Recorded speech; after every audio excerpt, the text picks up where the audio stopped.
the grass is green, or so it seems. In the reality you perceive, the blades of grass in a sunlit field reflect a particular wavelength of light, and the three types of color receptors in your eyes, working in concert with the intricate neural architecture of your brain, interpret this signal as green. But this is not the color of the grass itself.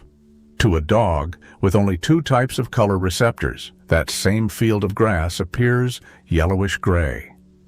To a bee, which can see in the ultraviolet spectrum, the grass is part of a complex, multicolored tapestry of patterns that are completely invisible to us.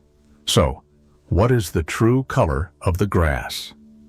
The question itself is flawed. Color is not a property of the object. It is a perception, a subjective experience created in the mind of the observer. Before you look at it, the grass is not green, nor is it beige. It simply is. A complex molecular structure that reflects a spectrum of electromagnetic radiation. The same is true for the rest of the world. The ground beneath your feet feels solid, unyielding. But if you were to zoom in, to journey down into the subatomic realm of the atoms that make up the floor, you would find that it is, in fact, almost entirely empty space. The nucleus of an atom is a tiny, dense point, and the electrons that orbit it are even smaller, separated by vast, cosmic-scale voids. The solidity you feel is not a property of the matter itself. It is an illusion, a powerful and convincing one, created by the repulsive force of the electrical fields of the atoms in your body pushing against the electrical fields of the atoms in the floor. You are not physically touching the floor. You are energy, interacting with energy. The screen you are looking at right now, the sound of my voice in your ears, the feeling of the chair supporting your body, all of these are, at their core, just electrical signals, complex patterns of information being processed and interpreted by your brain. Your brain has never seen the light from the screen. It has never heard the sound waves from the speaker. It has never touched the fabric of the chair.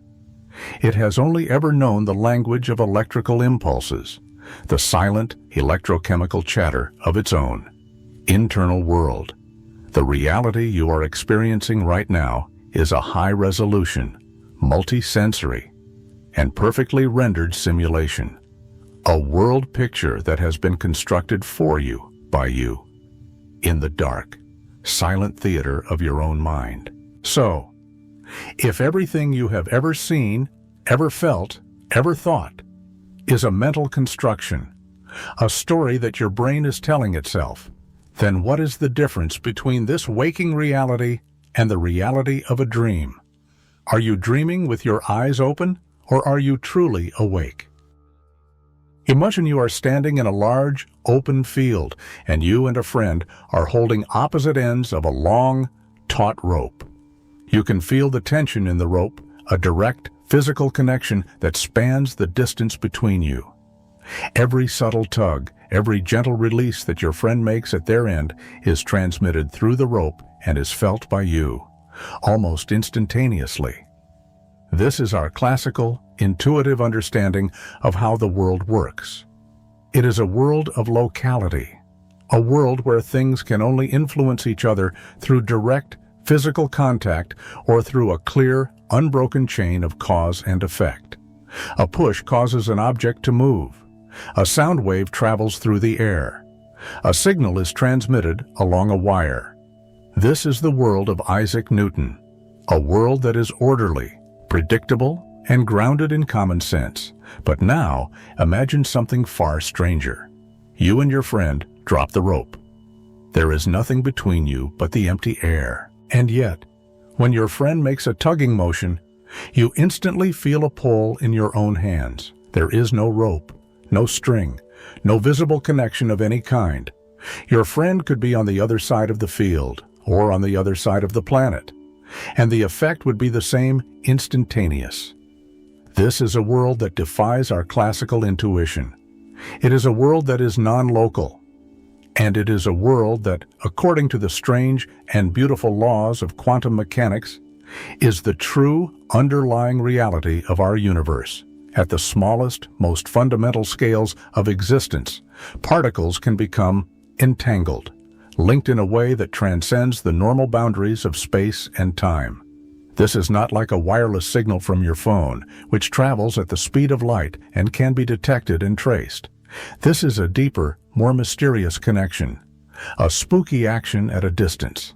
As a skeptical Albert Einstein famously called it, if you take a single atom and you split it into two entangled parts, and you send these two parts to opposite ends of the Earth, you will find that a measurement on one part will instantly influence the state of the other.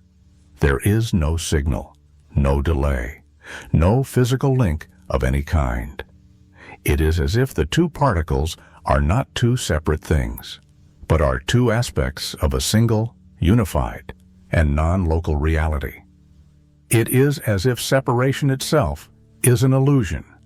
And if the universe behaves in this strange, non-local way at its very core, then what does that say about the macroscopic world of our own experience?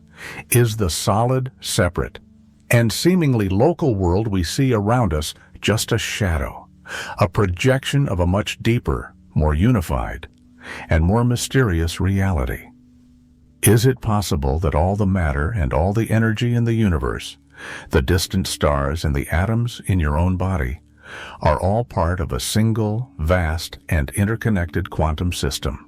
This profound and unsettling idea that the universe may not be what it seems, that the very fabric of our reality may be an illusion, is a concept that has begun to migrate from the fringes of theoretical physics and philosophy into the heart of mainstream scientific inquiry.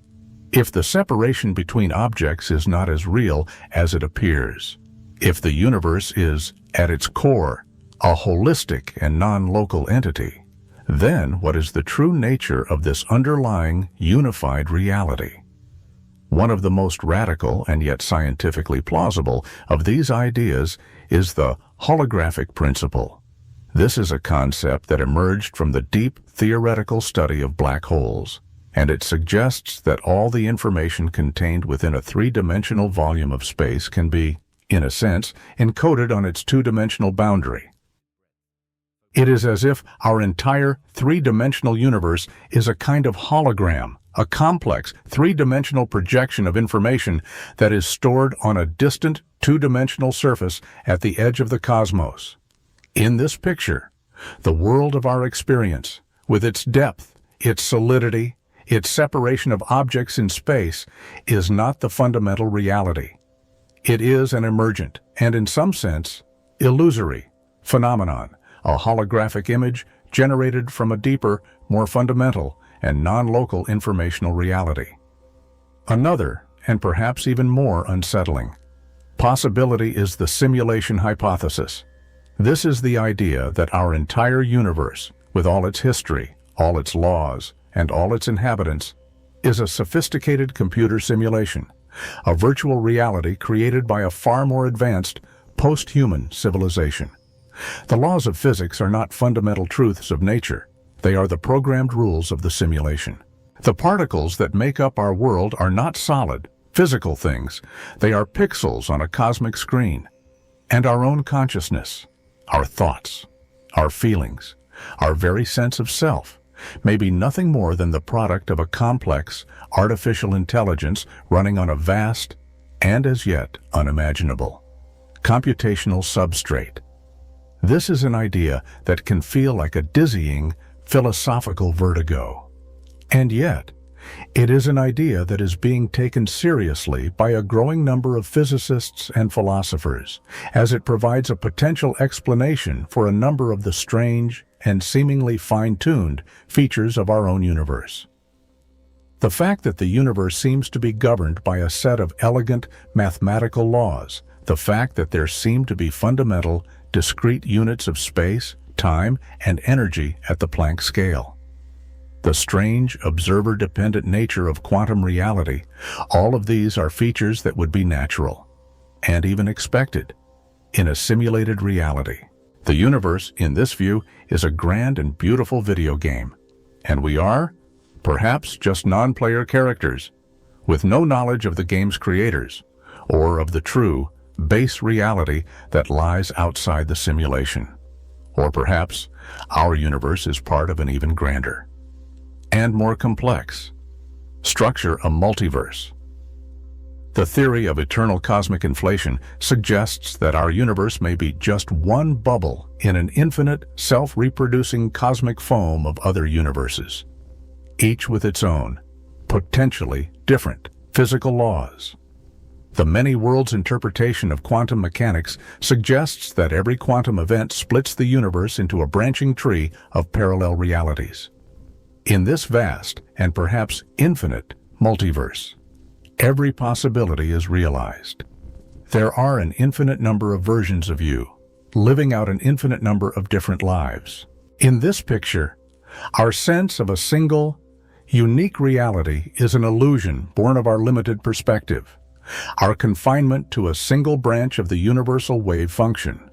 We feel separate, but we are, in fact, part of a much larger and much stranger whole.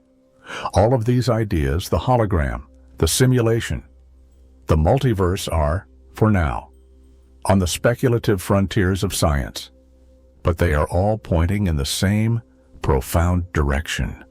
They are all suggesting that the universe we perceive with our senses, the world of separate, solid, and local objects, is not the ultimate reality. It is a shadow, a projection, a single frame in a much larger and much more mysterious cosmic movie.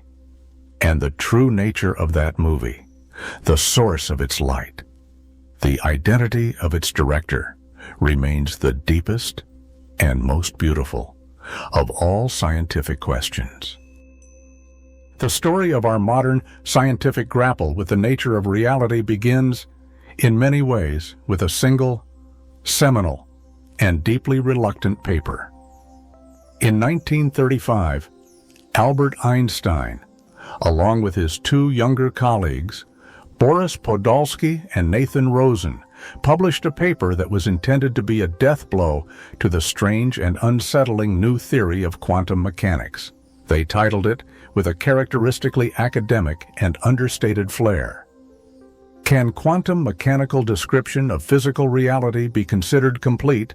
But the question it posed, and the thought experiment it contained, would ignite a debate that would rage for decades, and would ultimately lead to a profound and revolutionary transformation in our understanding of the universe.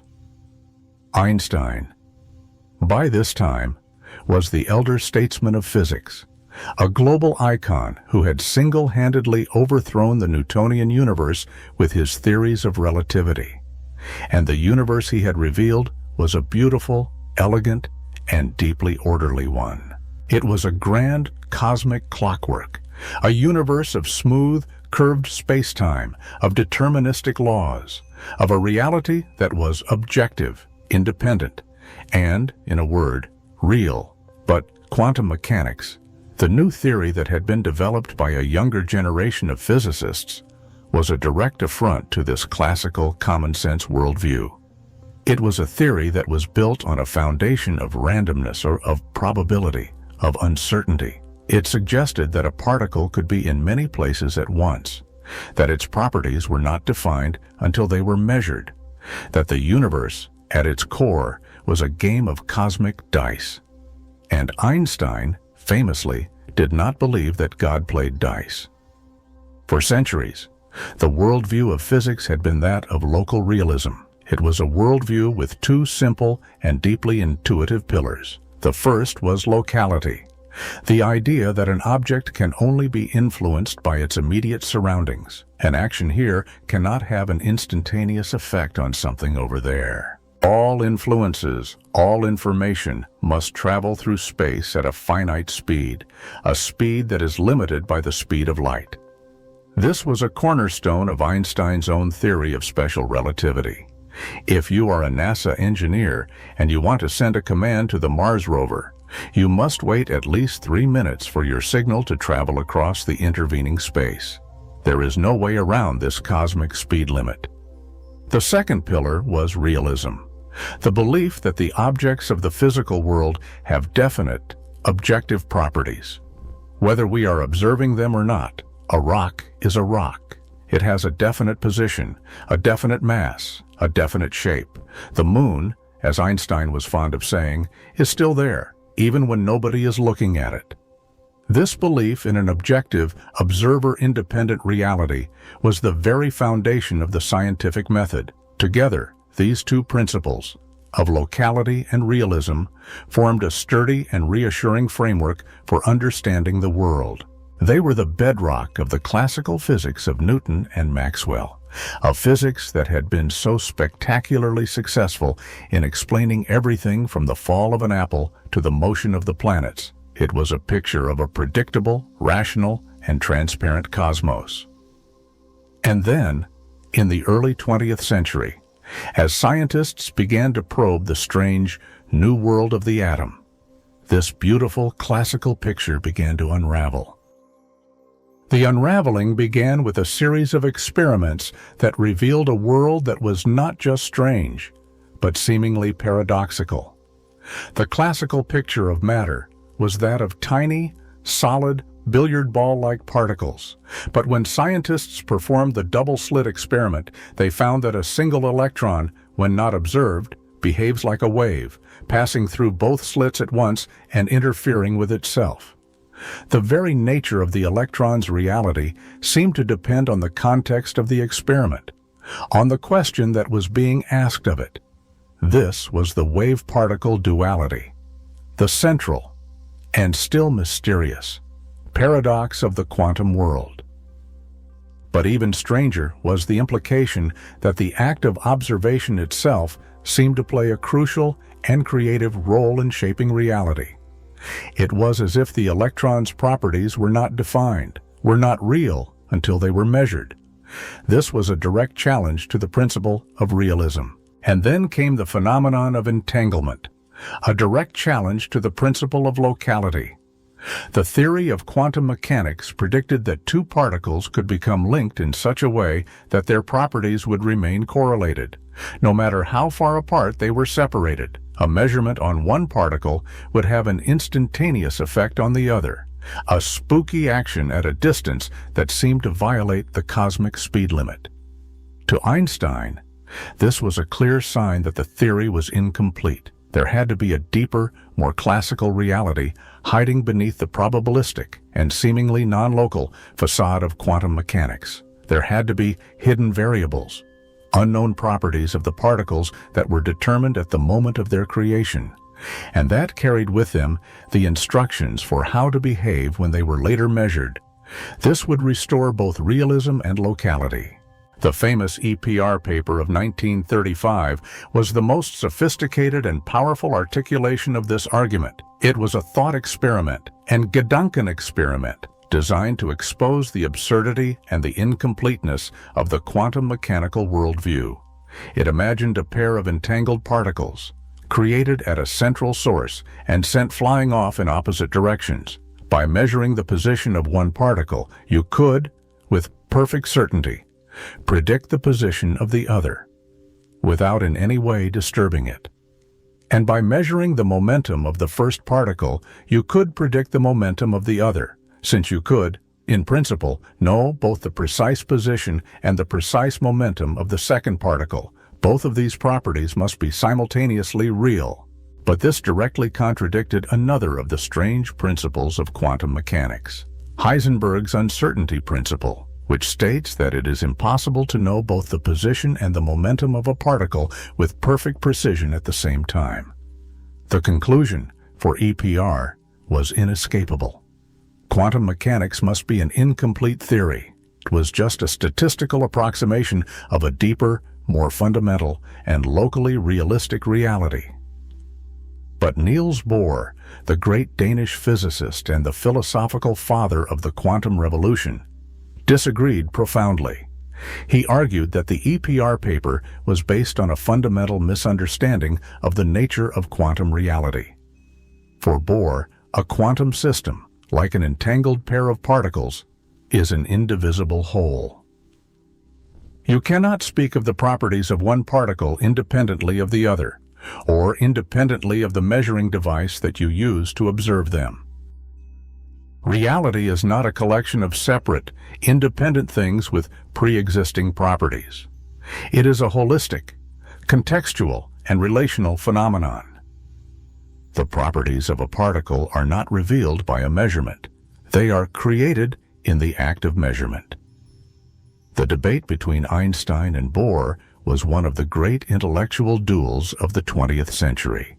It was a clash of two, fundamentally different, and seemingly irreconcilable worldviews, and for decades, it remained a purely philosophical debate, a matter of taste and interpretation. There seemed to be no way to experimentally distinguish between the two pictures. And then, in the 1960s, a quiet, unassuming, and brilliant physicist named John Stuart Bell, working in his spare time at the CERN laboratory in Geneva, found a way. John Bell was not a man who was looking for a revolution. He was a particle physicist, a man who was grounded in the practical and often messy world of building and understanding particle accelerators. But in the quiet of his own mind, he was haunted by the deep, unresolved, and philosophical questions that lay at the heart of quantum mechanics.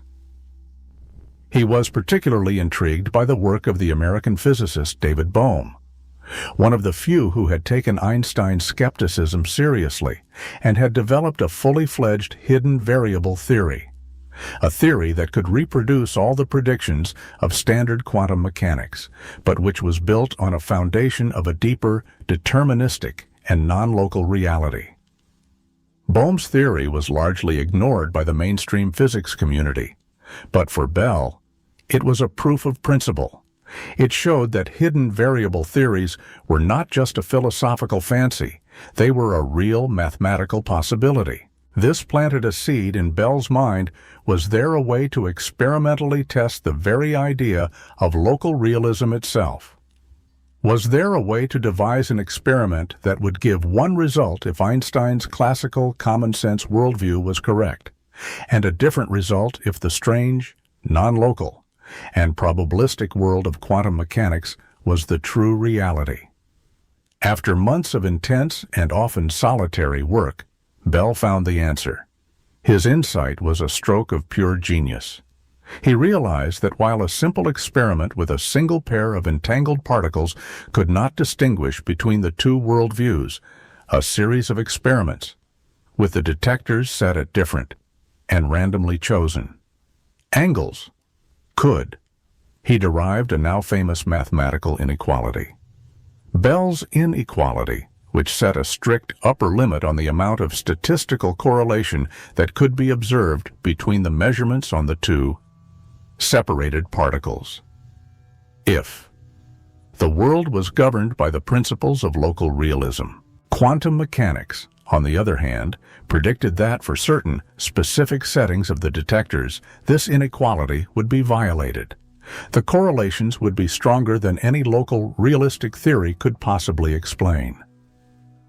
Bell had, in a single, beautiful, and profound paper, transformed the Einstein-Bohr debate from a matter of philosophy into a matter of experimental, empirical fact.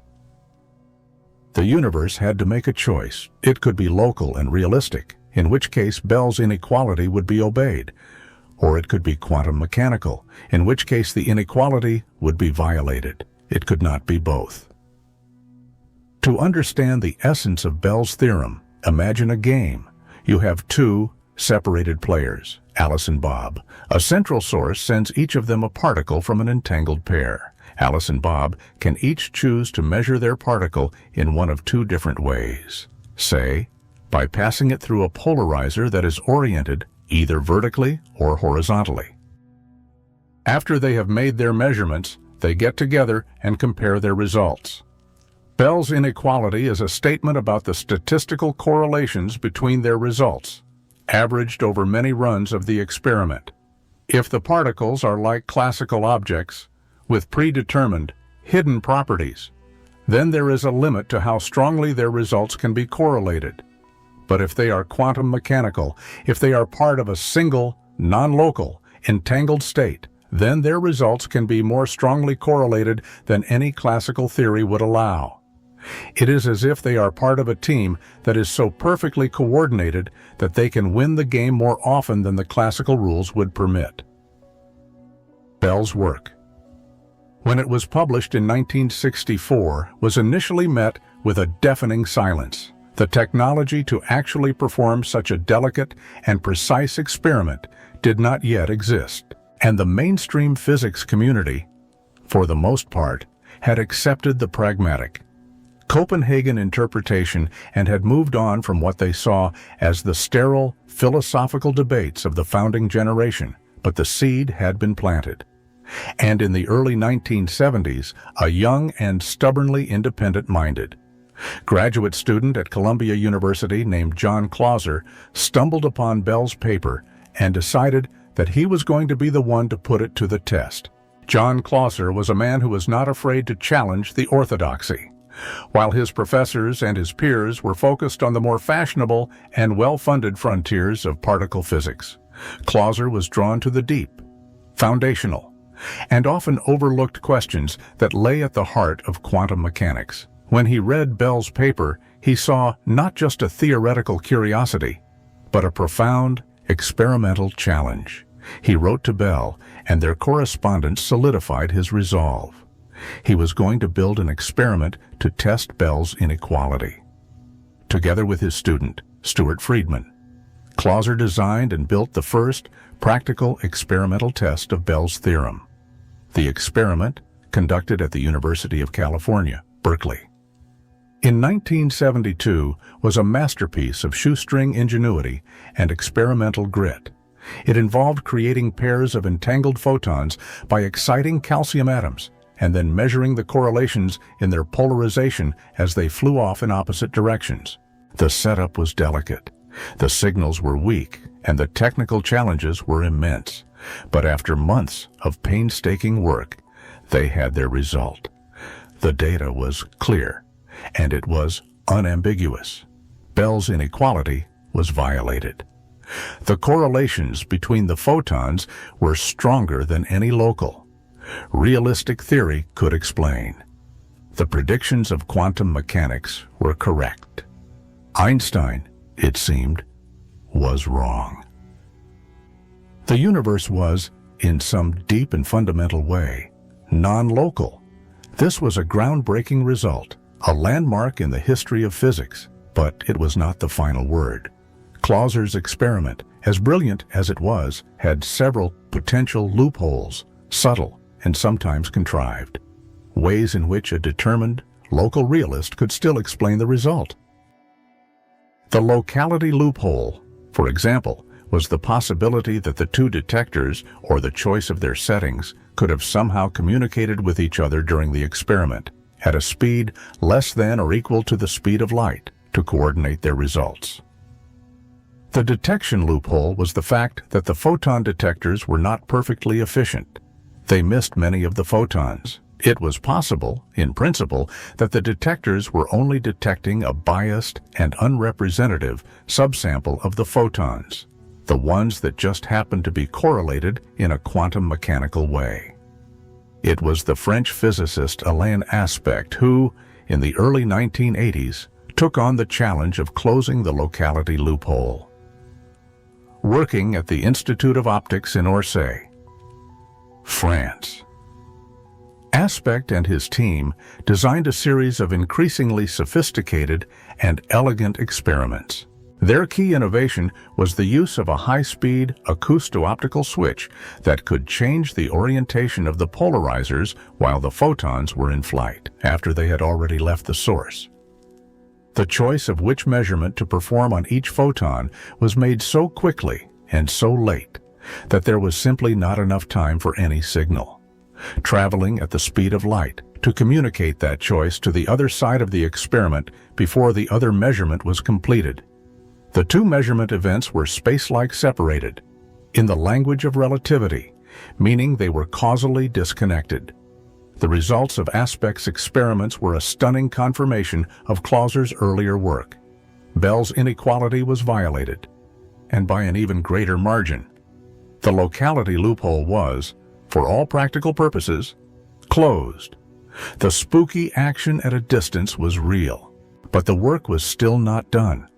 There were other, more subtle, loopholes to close. And it was the Austrian physicist Anton Zeilinger who, in the 1990s and 2000s, would take the experimental tests of Bell's theorem to a new level of rigor, of scale, and of conceptual beauty.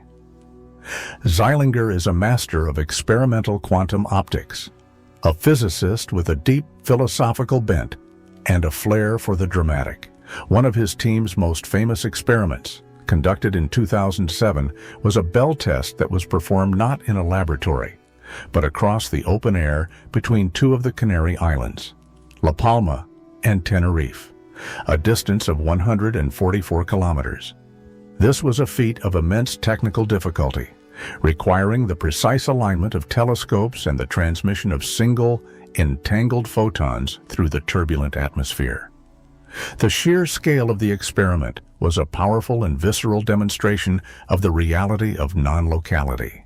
But Zeilinger's most profound contribution was his ingenious solution to the freedom of choice loophole.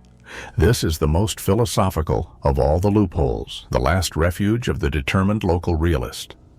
It is the idea that the choice of which measurement to perform is not truly free or random, but is itself determined by some hidden common cause in the shared past of the experiment, a cause that also determines the properties of the entangled particles. It is a form of superdeterminism, a grand conspiracy of nature that perfectly mimics the predictions of quantum mechanics.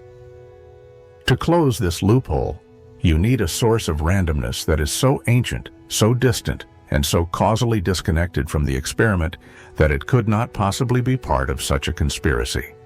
And Zeilinger found the perfect source: distant quasars.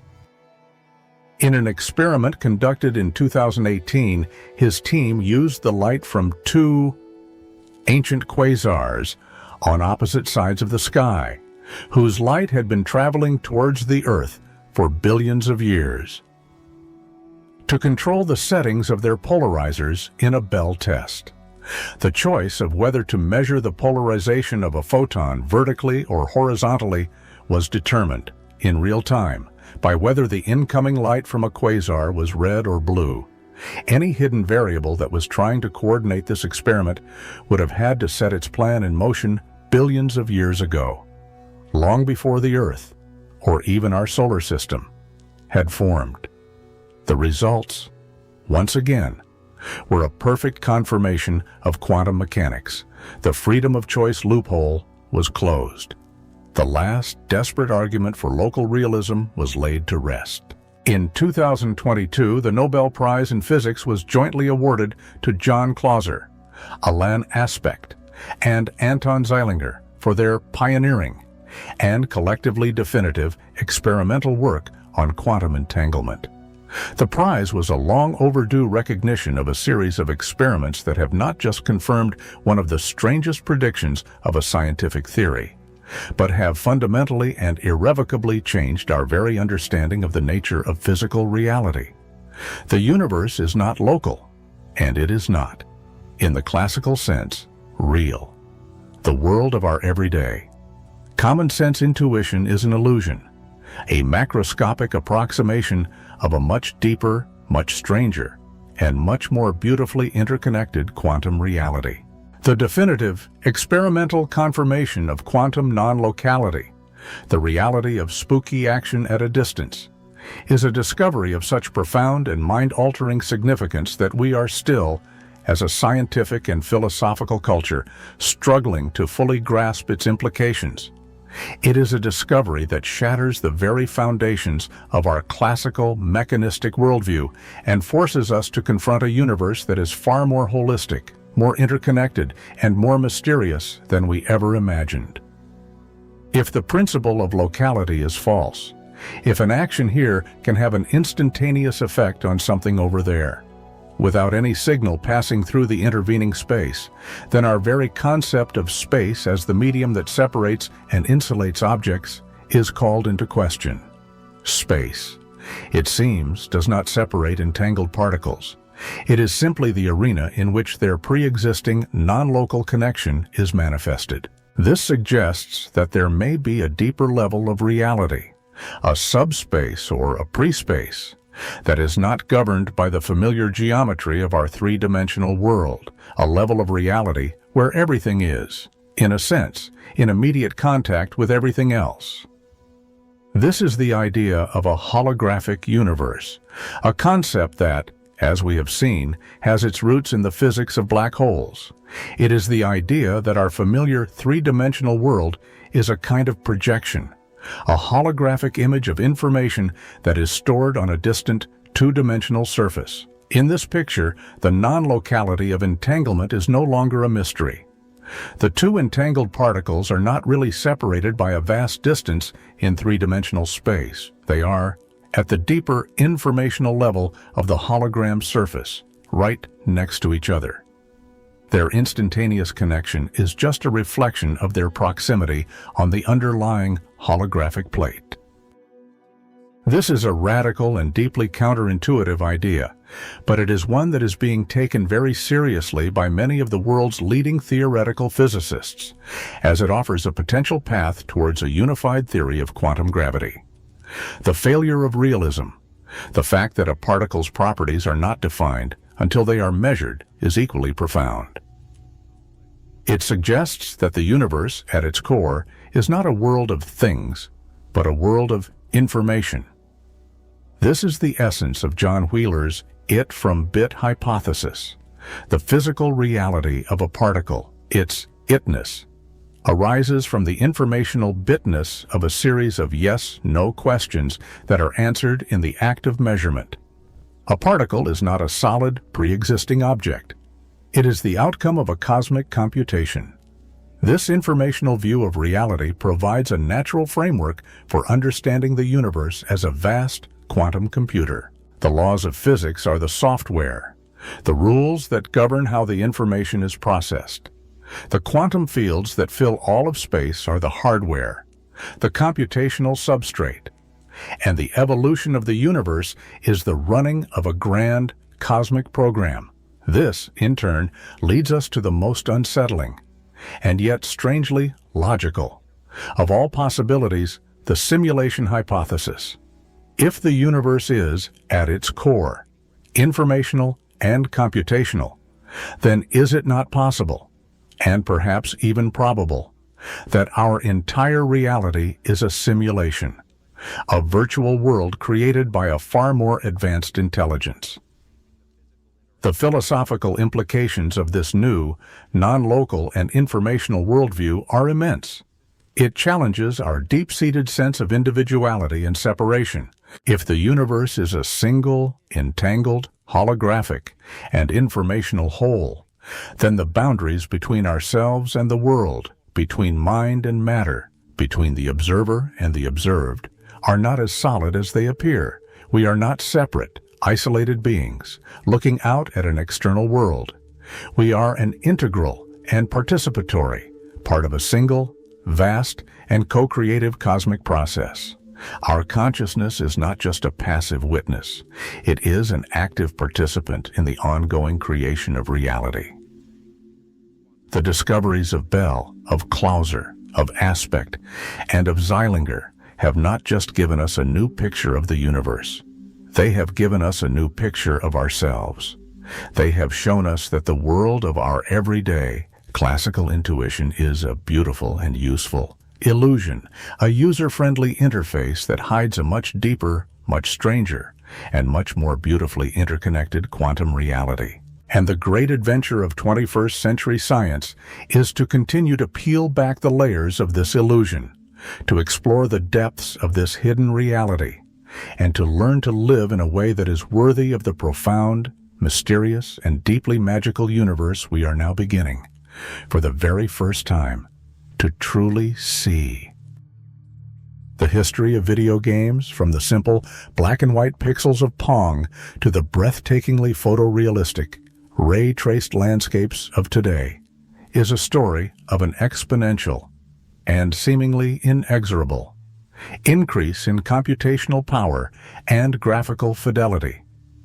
In 1972, the peak of interactive entertainment was two: simple, digital paddles and a bouncing, square ball.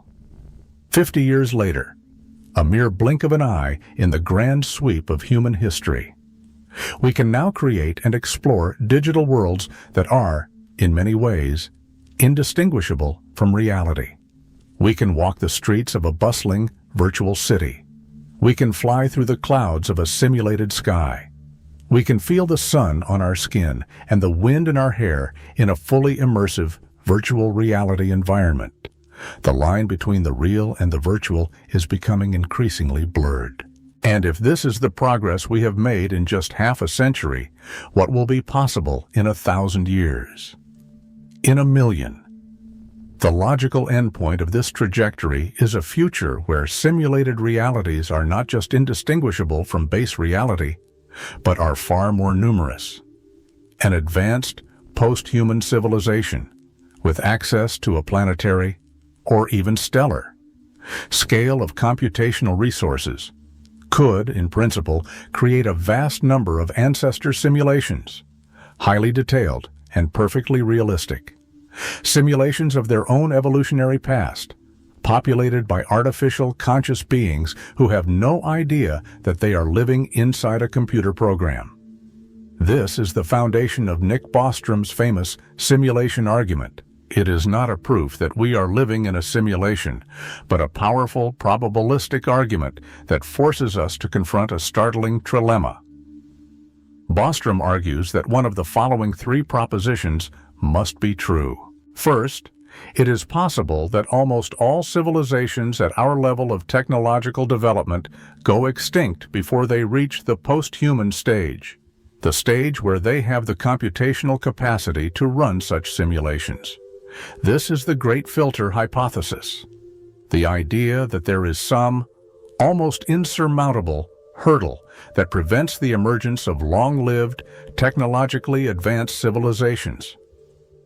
Second, it is possible that almost all post-human civilizations lose interest in running ancestor simulations. Perhaps they find it ethically problematic, or perhaps they have moved on to other, more interesting and less computationally expensive forms of entertainment or scientific inquiry. Or third, if the first two propositions are false, if a significant number of civilizations do survive to a post-human stage, and they do choose to run a large number of ancestor simulations, then the number of simulated beings, like us, would be vastly, astronomically larger than the number of real, non-simulated beings. And if that is the case, then a simple, statistical argument suggests that it is overwhelmingly probable that we are one of the simulated beings, not one of the real ones. The simulation hypothesis is a modern, scientific, and computational version of some of the oldest and most profound philosophical questions. It is Plato's cave, updated for the digital age. It is Descartes' evil demon, reimagined as a cosmic programmer. It is the Buddhist concept of Maya, the idea that the world of our sensory experience is a powerful and convincing illusion. But unlike its philosophical predecessors, the simulation hypothesis is not just a metaphysical speculation. It is a concept that is, in principle, testable. If our universe is a simulation, then it must be running on some kind of computational substrate, and that substrate must have a finite resolution, a finite processing speed.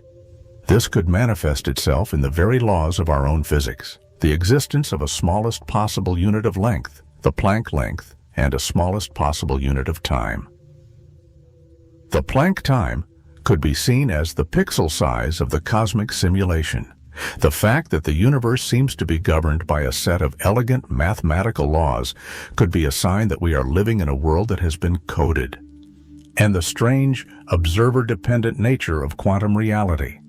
The fact that particles do not have definite properties until they are measured is eerily similar to the way that a modern video game renders its graphics. The game engine does not calculate the state of the entire game world all at once. It only renders the parts of the world that the player is currently looking at, a form of lazy computation that saves on processing power. Perhaps the universe does the same. Perhaps the wave function collapse is the universe's rendering engine, creating reality on the fly as it is needed in response to the requests of our observations.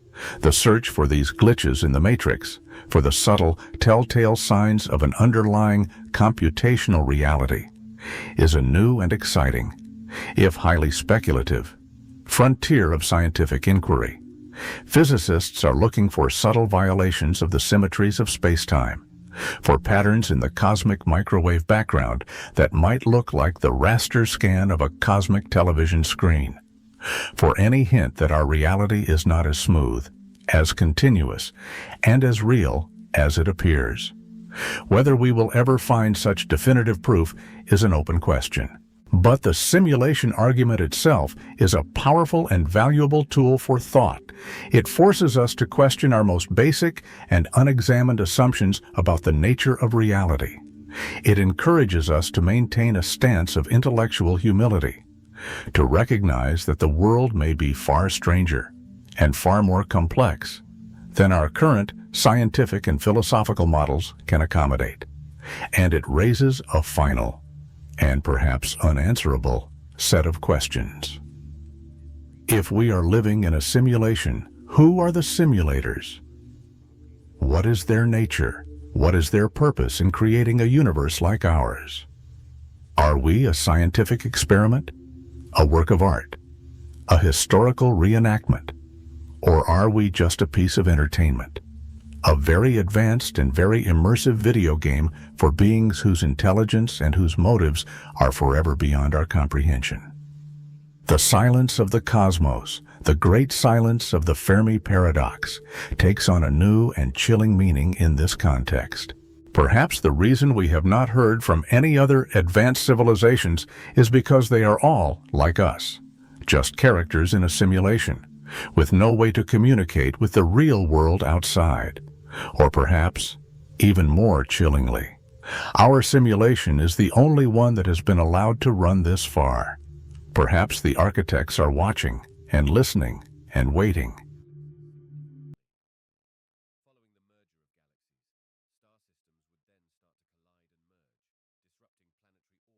Time dilation, a concept that feels as though it were pulled from the pages of a dream, is in fact one of the most fundamental and experimentally verified truths about the universe we inhabit. It is a whisper from the fabric of reality itself, a secret told by Einstein's theories of relativity, that time is not the rigid, unyielding metronome we perceive in our daily lives. It is not a universal clock, ticking at the same rate for everyone, everywhere.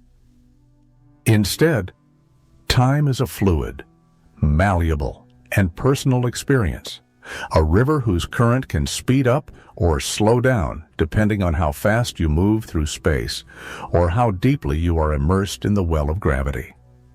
Imagine a spaceship, a vessel of human curiosity, embarking on a journey to the stars at a speed that is a significant fraction of the speed of light.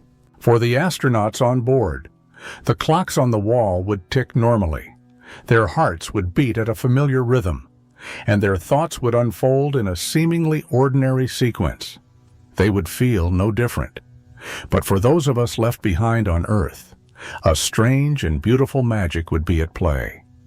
We would see their clocks ticking more slowly, their movements unfolding in a subtle slow motion, their entire existence stretched out over a longer period of our time. This is not an illusion, not a trick of perception.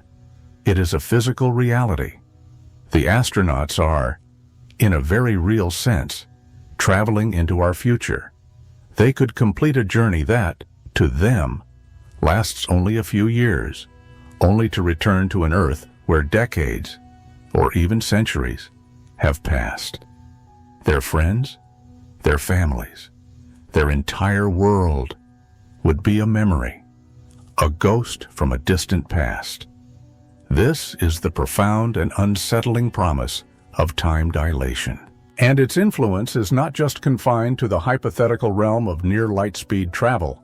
It is a phenomenon that is woven into the very structure of the cosmos. According to Einstein's general theory of relativity, time is also affected by gravity. The stronger the gravitational field, the slower the flow of time. An observer standing on the surface of a massive star would age more slowly than an observer floating in the empty space between the galaxies. And at the ultimate gravitational extreme, at the event horizon of a black hole, time, from the perspective of a distant observer, would seem to grind to a complete halt. A clock falling into a black hole would appear to tick slower and slower, its final tick stretching out for an eternity, forever frozen at the point of no return. These are not just theoretical curiosities. They are essential features of our universe. Phenomena that have practical implications for our technologies, like the GPS satellites that orbit our planet, and profound implications for our understanding of the nature of reality itself. Time dilation is a gateway to some of the deepest questions we can ask about the universe, about the relationship between space and time, about the nature of aging, and about the very meaning of a human life in the vast and wonderfully strange expanse of the cosmos.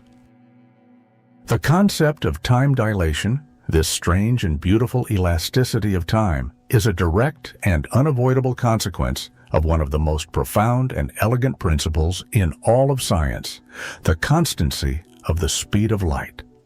In the late 19th century, physicists were grappling with a deep puzzle. James Clerk Maxwell's brilliant theory of electromagnetism predicted that light is an electromagnetic wave that travels at a specific, fixed speed, approximately 300,000 kilometers per second.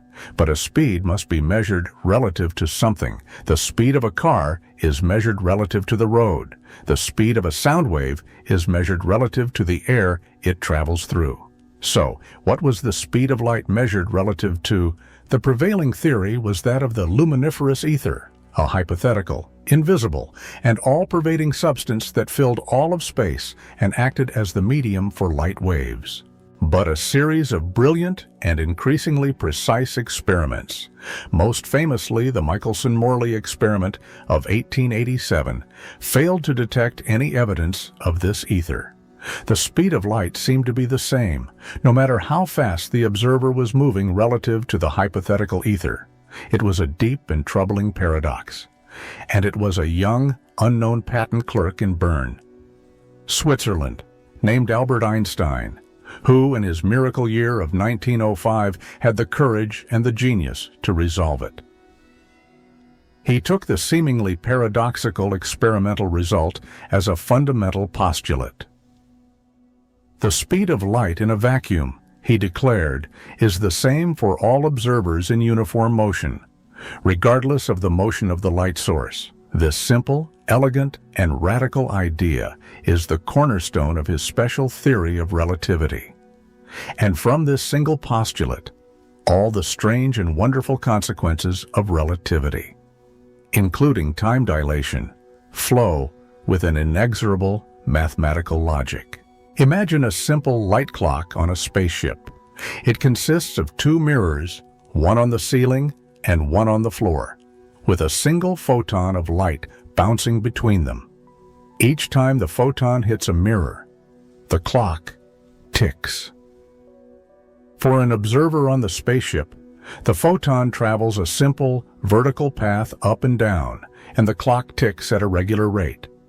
Now, imagine this spaceship is flying past a stationary observer on Earth at a very high speed. From the Earth-bound observer's perspective, the photon is not traveling a simple vertical path. Because the spaceship is moving, the photon must travel a diagonal path to get from one mirror to the other. And here is the crucial point. According to Einstein's postulate, the speed of light is the same for both observers, since the Earth-bound observer sees the photon traveling a longer distance, but at the same speed.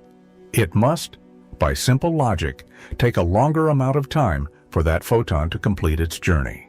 This means that, from the perspective of the observer on Earth, the light clock on the spaceship is ticking more slowly. And since the laws of physics must be the same for all observers, this slowing down cannot just apply to the light clock. It must apply to all physical processes on the spaceship, including the chemical reactions in the astronauts' bodies and the electrical signals in their brains. Time itself, for the moving observer, is running slow. This is not a matter of perception. It is a matter of the fundamental geometry of space-time. Einstein's great insight was that space and time are not separate, independent entities. As Newton had believed, they are two aspects of a single, unified, four-dimensional continuum, space-time. And the geometry of this space-time is such that the speed of light is the ultimate, cosmic speed limit. As an object accelerates and moves faster through the three dimensions of space, it must, by necessity, move slower through the one dimension of time. This is the deep and beautiful truth that lies at the heart of time dilation. It is a truth that has been confirmed by countless experiments, from the observation of decaying subatomic particles to the precise measurements of atomic clocks. And it is a truth that forever shattered our classical, intuitive, and comforting notion of a single, universal, and absolute time. The theory of relativity, in its two magnificent forms, special and general, is the single greatest intellectual achievement of the 20th century. And it is the product of the singular genius of one man, Albert Einstein. The journey began in 1905 with his special theory of relativity, a theory that dealt with the laws of physics for observers in uniform, non-accelerating motion. As we have seen, this theory was built on two simple but revolutionary postulates that the laws of physics are the same for all inertial observers and that the speed of light in a vacuum is a universal constant. From these two starting points, Einstein was able to derive a host of strange and counterintuitive, but experimentally verified consequences. He showed that time is relative, that a moving clock ticks more slowly than a stationary one. He showed that space is relative, that a moving object appears to contract in its direction of motion, a phenomenon known as length contraction. He showed that mass and energy are two sides of the same coin, related by the most famous equation in all of science, E = mc squared. And he showed that the concept of simultaneity is relative. Two events that appear to happen at the same time for one observer may not appear to be simultaneous for another observer who is in motion relative to the first. These were ideas that completely upended the classical, Newtonian worldview, which was based on the concepts of absolute space, absolute time, and absolute simultaneity. But special relativity, as its name implies, was a special case. It did not include the effects of acceleration or of gravity, and for the next decade, Einstein grappled with the challenge of incorporating gravity into his new relativistic framework.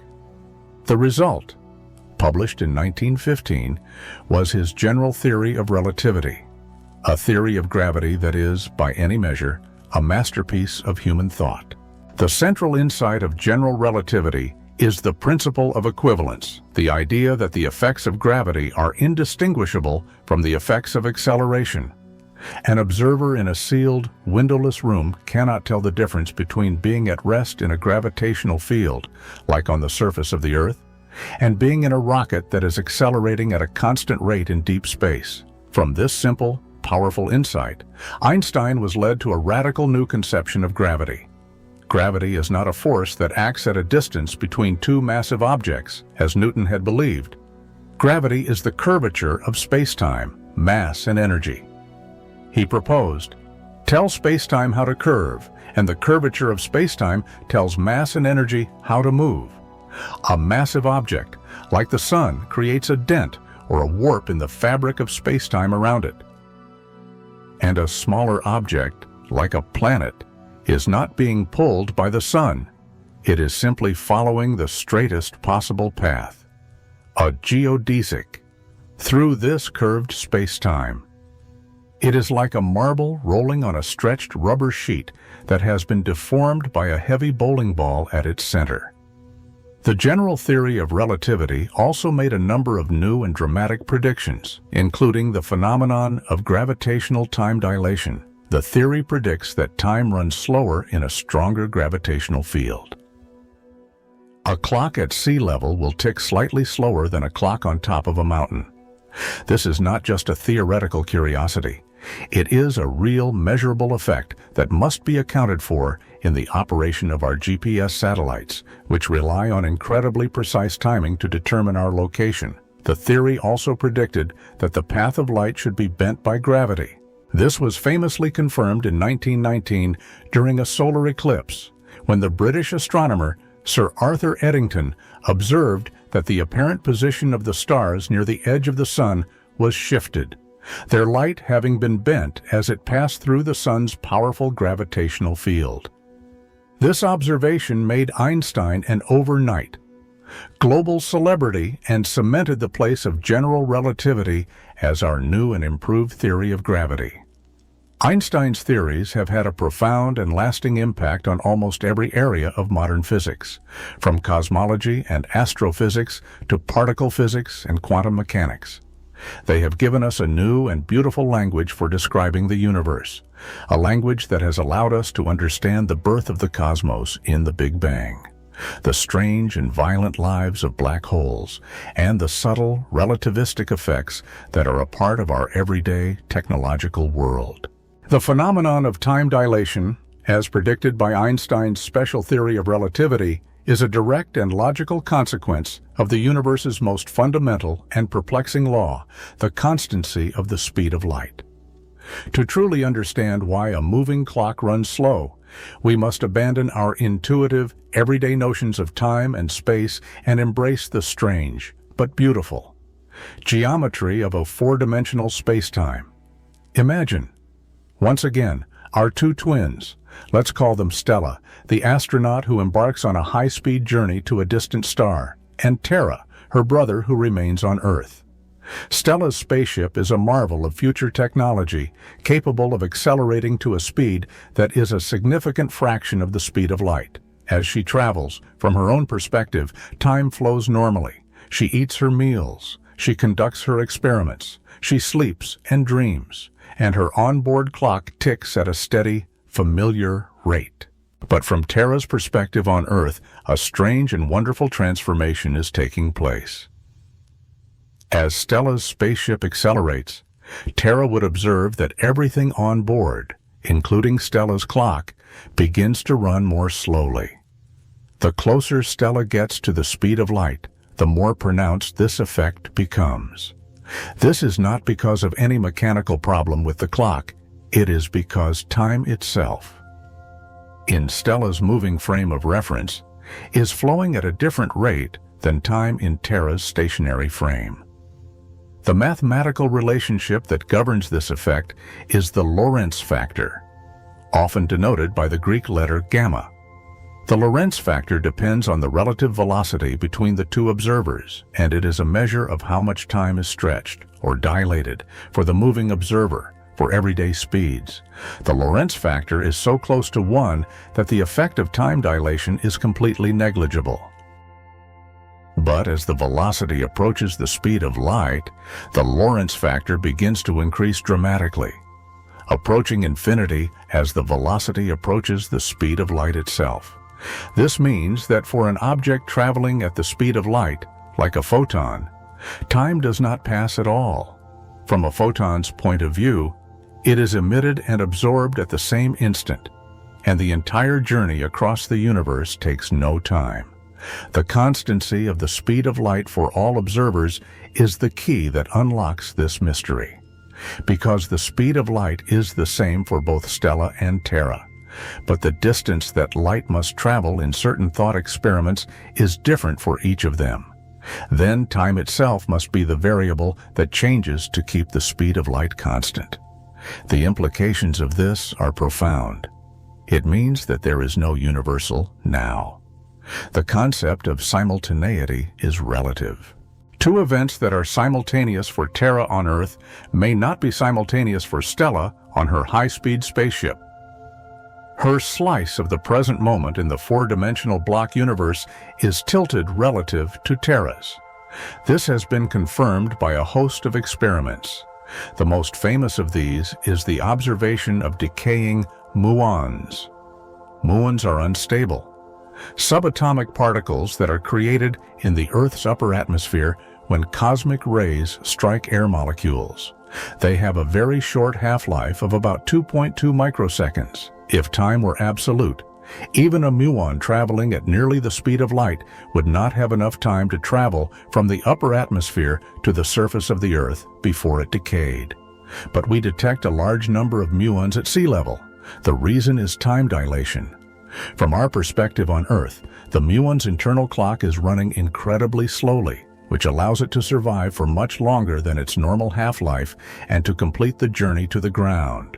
From the muon's perspective, its own lifetime is normal, but the distance from the upper atmosphere to the ground is length contracted due to its high speed, making the journey a much shorter one. Both perspectives give the same correct answer.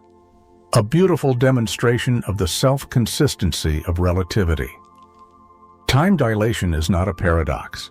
It is a fundamental and beautiful feature of a universe where the speed of light is the supreme and unchanging law, the mathematical heart of special relativity. The engine that drives the strange and wonderful phenomena of time dilation and length contraction is a set of equations known as the Lorentz transformations.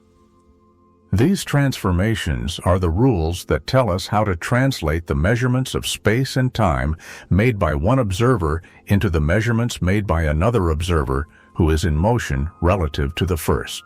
And at the core of these transformations lies the Lorentz factor, a simple but powerful mathematical expression that captures the very essence of relativistic effects. The Lorentz factor, typically represented by the Greek letter gamma, is defined as 1 divided by the square root of 1 minus the ratio of the square of the relative velocity to the square of the speed of light. This might seem like an intimidating formula, but its behavior is actually quite simple and intuitive. When the relative velocity is 0, the Lorentz factor is exactly 1. This is our familiar, everyday, non-relativistic world, where time and space appear to be absolute. As the velocity increases, the Lorentz factor also increases, but very, very slowly at first. For the speeds of our everyday experience, a car on the highway, a jet airplane, the Lorentz factor is so infinitesimally close to 1 that the relativistic effects are completely unmeasurable. But as the velocity begins to approach the speed of light, the Lorentz factor starts to grow much more rapidly. At 87% of the speed of light, the Lorentz factor is 2. This means that a moving clock would appear to run at half the speed of a stationary clock, and a moving object would appear to be contracted to half its length. At 99.5% of the speed of light, the Lorentz factor is 10. And as the velocity gets ever closer to the speed of light, the Lorentz factor approaches infinity. This has a number of profound physical consequences. The formula for time dilation is simple. The time interval measured by a stationary observer is equal to the time interval measured by the moving observer multiplied by the Lorentz factor. Since gamma is always greater than or equal to 1, this means that the stationary observer always measures a longer time interval. The moving clock always runs slow. The formula for length contraction is the inverse. The length measured by the stationary observer is equal to the length measured by the moving observer divided by the Lorentz factor. This means that the moving object always appears to be shorter in its direction of motion. The Lorentz factor also appears in the formula for relativistic mass. An object's mass is not a constant, but increases with its velocity. The relativistic mass is equal to the rest mass multiplied by the Lorentz factor. As an object approaches the speed of light, its mass approaches infinity. This is the reason why nothing with mass can ever reach the speed of light. It would require an infinite amount of energy to accelerate an infinite mass. The speed of light is the ultimate cosmic speed limit. The Lorentz factor is not just a mathematical curiosity. It is a physical reality that has been confirmed by countless experiments. The time dilation of decaying muons, the relativistic effects in our GPS satellites, the energy required to accelerate particles in our great particle colliders like the Large Hadron Collider. All of these are described with perfect accuracy by the Lorentz transformations and the Lorentz factor. The story of the Lorentz factor is a beautiful example of the power of mathematical physics. It is a story of how a simple, elegant mathematical expression derived from a set of profound physical principles can unlock a whole new and deeper understanding of the fundamental nature of space, of time, and of reality itself. The speed of light, approximately 300,000 kilometers per second, is not just a very fast speed. It is the ultimate cosmic speed limit, a fundamental and unbreakable law of the universe. This is one of the most profound and far-reaching consequences of Einstein's theory of relativity. But why is this so? The answer lies in the deep and intimate relationship between mass, energy, and the geometry of space-time. As we have seen, as an object with mass is accelerated, its relativistic mass increases, multiplied by the Lorentz factor. As its velocity gets closer and closer to the speed of light, its mass approaches infinity. To accelerate an object with infinite mass would require an infinite amount of energy, which is a physical impossibility. And so, the speed of light acts as an insurmountable barrier, a finish line that massive objects can approach, but never quite reach. This has profound implications for our understanding of time. As an object moves faster through space, it necessarily moves slower through time. The speed of light is the ultimate trade-off. A massless particle, like a photon, travels at the speed of light, and for it, time does not pass at all. From a photon's point of view, its journey across the universe, from a distant star to your eye, is an instantaneous one. For an object at rest, time passes at its maximum rate. And for everything in between, there is a sliding scale, a continuous trade-off between motion in space and motion in time, all governed by the requirement that the total speed through the four-dimensional continuum of space-time is always equal to the speed of light. The speed of light is not just a speed limit. It is the very constant that holds the fabric of space-time together, the conversion factor between space and time. This has practical implications for our technology. The GPS system, which we rely on for navigation in our cars, on our phones, and in our airplanes, is a beautiful and everyday demonstration of the reality of these relativistic effects. The GPS satellites orbit the Earth at a speed of about 14,000 kilometers per hour. This is a very fast speed, but it is still a tiny fraction of the speed of light. And yet, the effects of relativity are not negligible. There are two relativistic effects that must be accounted for.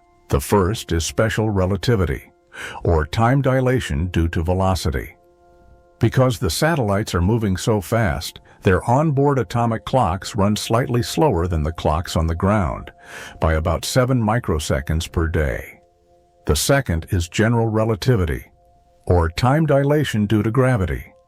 Because the satellites are in a much weaker gravitational field than we are on the surface of the Earth, their clocks run slightly faster than ours, by about 45 microseconds per day. The net effect is that the satellite clocks run faster than the ground clocks by about 38 microseconds per day. This may not sound like much, but the GPS system relies on timing signals with a precision of just a few nanoseconds. If these relativistic corrections were not made, the GPS system would accumulate a positioning error of about 10 kilometers every single day. Within a week, it would be completely useless.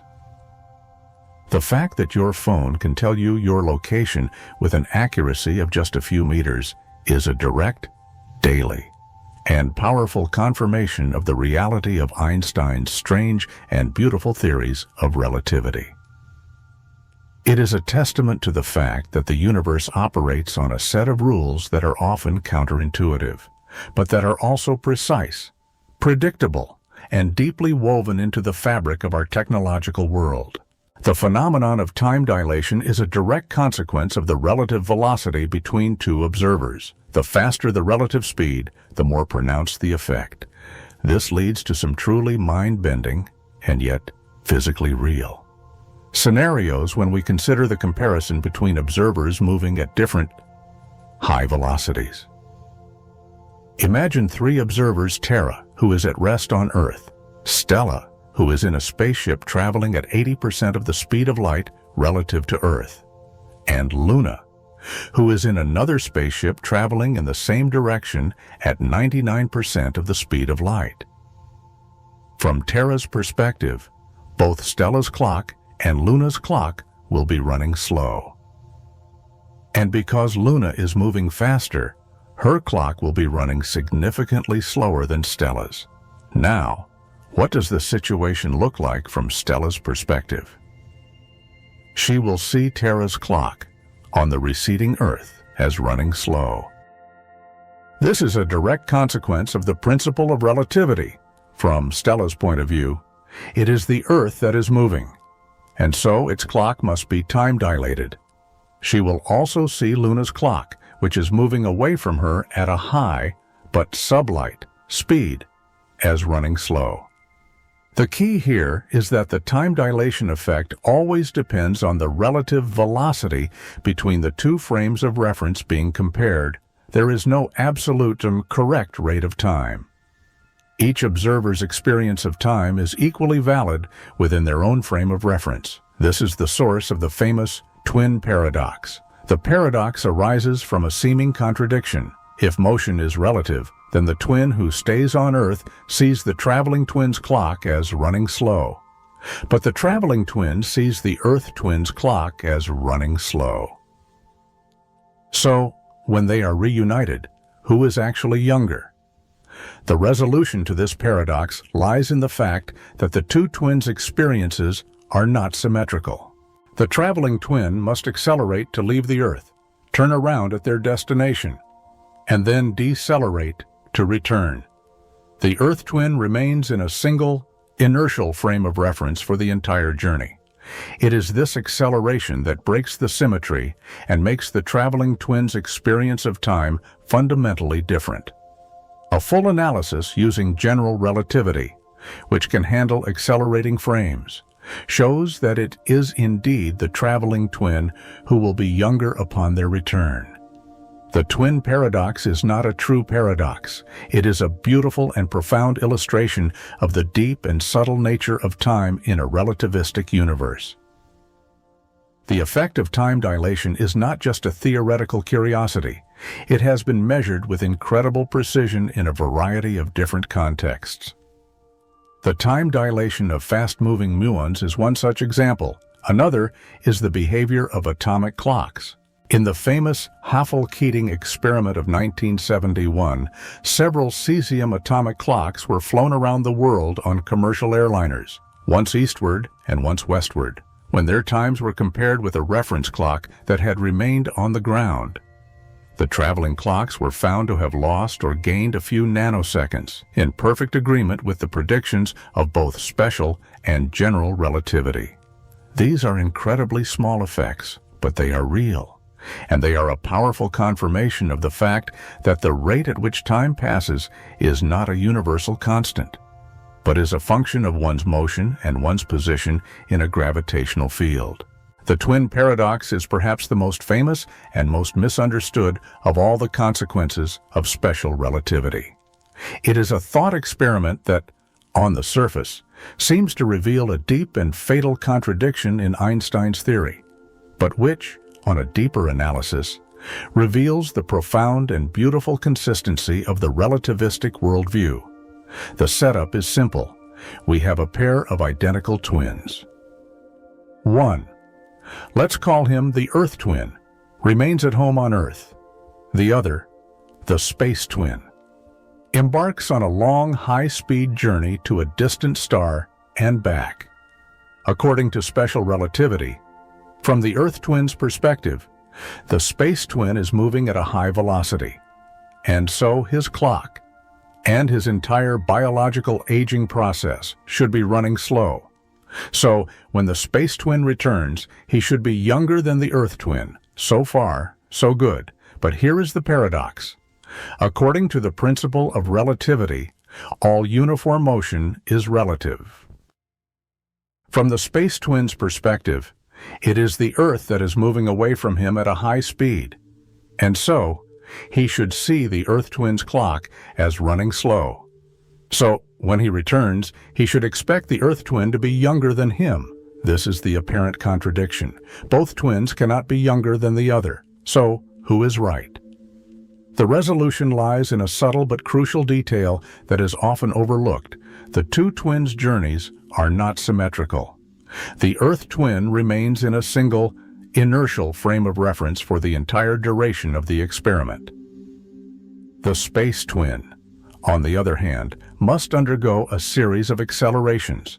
He must accelerate to leave the Earth. He must decelerate to stop at the distant star. He must accelerate again to begin his journey home. And he must decelerate one final time to land back on Earth. It is this acceleration that breaks the symmetry between the two twins and makes their experiences of time fundamentally different. Special relativity, in its original form, only deals with inertial frames. To fully analyze the situation of the space twin, we need to use the more powerful framework of Einstein's general theory of relativity, which can handle accelerating frames of reference. In general relativity, acceleration is equivalent to a gravitational field. When the space twin is accelerating, it is as if he is in a strong gravitational field, and according to general relativity, clocks run slower in a stronger gravitational field. So, during his periods of acceleration, the space twin will see the Earth twin's clock as running faster than his own. A detailed calculation shows that this effect of the clock speeding up during the acceleration phases more than compensates for the effect of the clock slowing down during the constant velocity phases of the journey. The net result is that, upon his return, the space twin will find that the Earth twin has indeed aged more than him. There is no paradox. The theory is perfectly self-consistent. The twin paradox is a powerful illustration of the fact that in a relativistic universe, there is no single, objective flow of time. The amount of time that elapses between two events, like the space twin's departure and his return, is not an absolute quantity. It depends on the path that is taken through spacetime between those two events. The Earth twin takes a straight path through spacetime, a path of no acceleration. The space twin takes a curved path through spacetime, a path that involves acceleration. And just as the shortest distance between 2 points in space is a straight line, the longest proper time between two events in spacetime is the straight, inertial path. By accelerating, the space twin has taken a shortcut through time, and so he has experienced less of it. The distinction between gravitational time dilation and time dilation due to high speeds is a crucial one, as it reflects the distinction between Einstein's two great theories of relativity. While both phenomena involve the stretching or slowing of time, they arise from fundamentally different physical principles. Time dilation due to high speeds, or relativistic time dilation, is a consequence of special relativity. As we have seen, it arises from the fundamental postulate that the speed of light is the same for all observers in uniform motion. It is a purely kinematic effect, a consequence of the geometry of a flat, four-dimensional spacetime. It depends only on the relative velocity between two observers. The faster you move relative to me, the slower your clock will appear to be ticking from my perspective. And, symmetrically, the slower my clock will appear to be ticking from your perspective.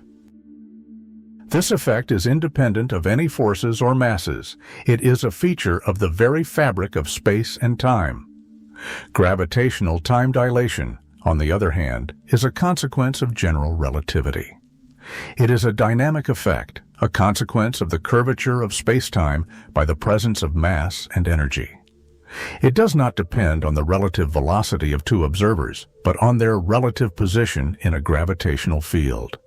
The deeper you are in a gravitational well, the stronger the gravity, the more curved the spacetime, and the slower the flow of time. A clock at the bottom of a mountain will tick more slowly than a clock at the top, not because of its speed, but because it is in a slightly stronger gravitational field.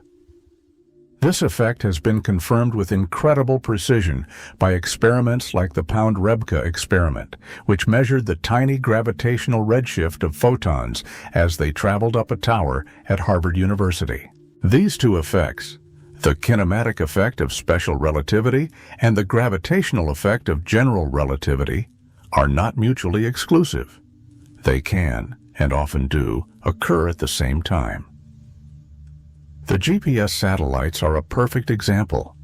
They are in orbit around the Earth, which means they are in a weaker gravitational field than we are on the surface. This causes their onboard clocks to run faster than ours, due to gravitational time dilation, but they are also moving at a very high speed relative to us. This causes their clocks to run slower than ours, due to relativistic time dilation. The two effects work in opposite directions, but they are not equal in magnitude. The gravitational effect is larger than the velocity effect. The net result is that the satellite clocks run faster than the ground clocks by about 38 microseconds per day, a difference that must be precisely accounted for to make the GPS system work. The ultimate expression of gravitational time dilation is found near a black hole. At the event horizon of a black hole, the gravitational field is so strong that time, from the perspective of a distant observer, appears to come to a complete stop. An object falling into a black hole would appear to freeze at the horizon, its light redshifted into oblivion, its final moment stretched out for an eternity. For the object itself, however, time would continue to flow normally as it crossed the horizon and plunged into the singularity at the center. This is the ultimate and most terrifying demonstration of the relativity of time. In the end, the two forms of time dilation are two different manifestations of the same deep, underlying truth that time is not a separate, independent, and absolute entity, but is an integral and dynamic part of the four-dimensional fabric of space-time. A fabric that can be stretched, warped, and curved by the presence of motion and of mass. The Lorentz factor, that simple but powerful mathematical expression that lies at the heart of special relativity, is more than just a formula. It is a bridge, a translator, a key that allows us to move between the different perspectives of different observers in our strange and beautiful relativistic universe. Its significance extends beyond the phenomenon of time dilation. It is the mathematical thread that weaves together all the strange and counterintuitive consequences of Einstein's theory, showing them to be not a collection of independent curiosities, but a single, coherent, and self-consistent whole. We have seen how the Lorentz factor governs time dilation, stretching the time of a moving observer from the perspective of a stationary one, but it also governs the phenomenon of length contraction. As an object approaches the speed of light, not only does its time slow down, but its length, in the direction of motion, appears to contract. The formula for this is the inverse of the time dilation formula. The measured length is the proper length divided by the Lorentz factor as the velocity approaches the speed of light. The Lorentz factor approaches infinity, and the length of the object approaches zero. From the perspective of a stationary observer, a near light-speed spaceship would appear to be flattened into an almost two-dimensional pancake. This, again, is not an illusion. It is a real physical consequence of the geometry of space-time. It is what allows the fast-moving muon to perceive the distance from the upper atmosphere to the Earth's surface as being much shorter than we do, allowing it to complete the journey before it decays. The Lorentz factor is also the key to understanding the relativity of simultaneity. Two events that are simultaneous in one frame of reference are not, in general, simultaneous in another. The Lorentz transformations, which are the full set of equations that relate the space and time coordinates of two different frames, contain the Lorentz factor, and they show precisely how the slice of the present moment is tilted for a moving observer. This is perhaps the most profound and philosophically challenging of all the consequences of relativity. It does away with the very notion of a universal now. And, most famously, the Lorentz factor is at the heart of the relationship between mass and energy. The formula for relativistic mass states that an object's mass increases with its velocity, multiplied by the Lorentz factor. This is why it takes more and more energy to accelerate an object as it gets closer and closer to the speed of light. The energy is not just increasing the object's kinetic energy, it is also being converted into mass. This leads directly to Einstein's most famous equation, E equals mc squared, which is, in a sense, a statement about the energy an object has even when it is at rest. The Lorentz factor is the mathematical glue that holds the relativistic universe together. It ensures that the laws of physics are the same for all observers. It ensures that the speed of light is a universal constant. And it ensures that all the strange and wonderful consequences of relativity, the slowing of time, the shrinking of space, the increase of mass are all interconnected and mutually consistent. It is a beautiful example of the unreasonable effectiveness of mathematics in the natural sciences. As the physicist Eugene Wigner famously put it, it is a testament to the fact that the universe, at its deepest level, seems to be governed by a set of simple, elegant, and powerful mathematical principles. Principles that we, as conscious, questioning beings, are privileged to be able to discover and to understand. The concept of an inertial frame of reference is a cornerstone of physics, a seemingly simple idea that is, in fact, the foundation upon which both Newtonian mechanics and Einstein's special theory of relativity are built. An inertial frame is, in its essence, a perspective, a coordinate system from which the laws of motion take their simplest form. It is a frame of reference that is not accelerating. An observer at rest, or an observer moving at a constant velocity in a straight line, is in an inertial frame. An observer in a car that is speeding up, slowing down, or turning a corner, is in a non-inertial frame. In an inertial frame. Newton's first law of motion holds true: an object at rest will stay at rest, and an object in motion will stay in motion with the same speed and in the same direction, unless acted upon by an external force. In a non-inertial frame, this is not the case. If you are in an accelerating car, a ball placed on the dashboard will appear to accelerate backwards, even though no force is acting on it. This is a fictitious force, a consequence of the acceleration of your frame of reference. The principle of relativity, in its original Galilean form, states that the laws of mechanics are the same in all inertial frame. This means that there is no absolute state of rest. You cannot perform any mechanical experiment within a closed, windowless room to determine whether you are at rest or moving at a constant velocity. Einstein, in his special theory of relativity, elevated this principle to a universal law, stating that all the laws of physics, including the laws of electromagnetism, are the same in all inertial frames. And it was this simple, powerful idea when combined with the experimental fact of the constancy of the speed of light that led to the revolutionary conclusion that measurements of space and time must be relative. The concept of time dilation is fundamentally a statement about the relationship between two different inertial frames. If an observer in one inertial frame measures the time interval between two events, and an observer in another inertial frame, moving relative to the first, also measures the time interval between the same two events, their measurements will, in general, not agree. The time interval measured by the moving observer will always be longer, by a factor of gamma, the Lorentz factor. This is not a matter of one observer being right and the other being wrong.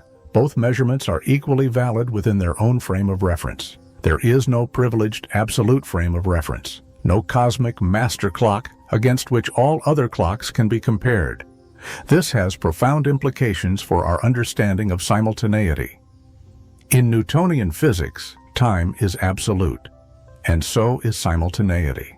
If two events happen at the same time for one observer, they happen at the same time for all observers. But in a relativistic universe, this is not the case. The concept of now is not universal. Two events that are simultaneous in one inertial frame may happen at different times in another. Imagine a long, high-speed train with a light source at its exact center. If the light source flashes, an observer on the train will see the light reach the front and the back of the train at the same instant.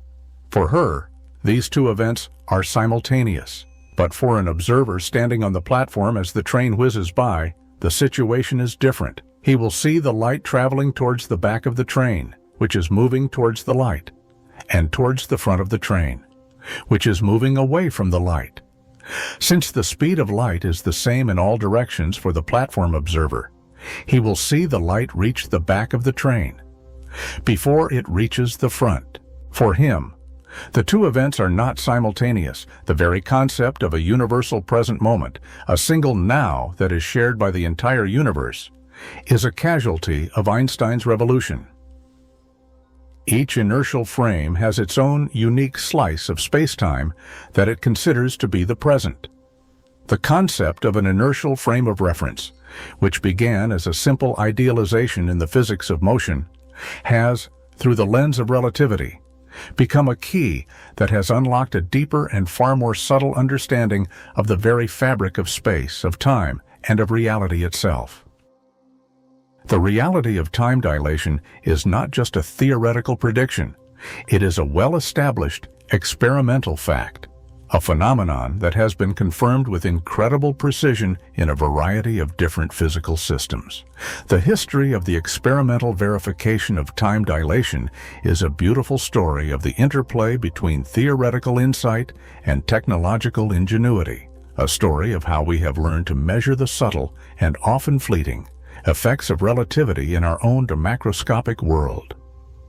One of the first, and still most compelling, pieces of evidence comes from the world of particle physics. As we have seen, muons are unstable, subatomic particles with a very short half-life of about 2.2 microseconds. In a classic experiment first performed in the 1940s and repeated with increasing precision ever since. Scientists have measured the flux of muons created in the upper atmosphere as a function of altitude. By comparing the number of muons detected at the top of a mountain with the number detected at sea level, they can determine how many have decayed during their journey through the atmosphere. The results are in perfect agreement with the predictions of special relativity. Far more muons reach the surface than would be expected if time were absolute. A direct and powerful confirmation of the time dilation of these fast-moving particles. The world of atomic clocks has provided another, and even more precise, testing ground for relativity. An atomic clock is an incredibly stable and accurate timekeeping device that uses the resonant frequency of atoms, like cesium, as its pendulum. In the famous Hafele-Keating experiment of 1971, several of these clocks were flown around the world on commercial airliners. When their times were compared with a reference clock at the U.S. Naval Observatory, they were found to have gained or lost a few hundred nanoseconds, in precise agreement with the combined effects of kinematic and gravitational time dilation predicted by relativity. In the decades since, these kinds of experiments have been repeated with ever-increasing accuracy, using more stable clocks, faster aircraft, and even sounding rockets. One of the most beautiful of these was the Gravity Probe, an experiment in 1976, which launched a hydrogen maser clock to an altitude of 10,000 kilometers and compared its ticking rate with a clock on the ground via a microwave link, confirming the predictions of gravitational time dilation to a precision of about 70 parts per million. And, as we have discussed, the entire multi-billion-dollar global positioning system is a continuously running global experiment in relativity. The 38 microsecond per day difference between the satellite clocks and the ground clocks is not a small correction. It is an essential part of the system's design.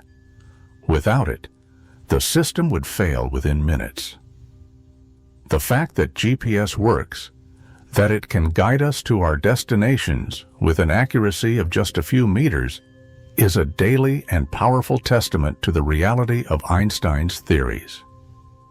In the world of particle accelerators, time dilation is an everyday reality.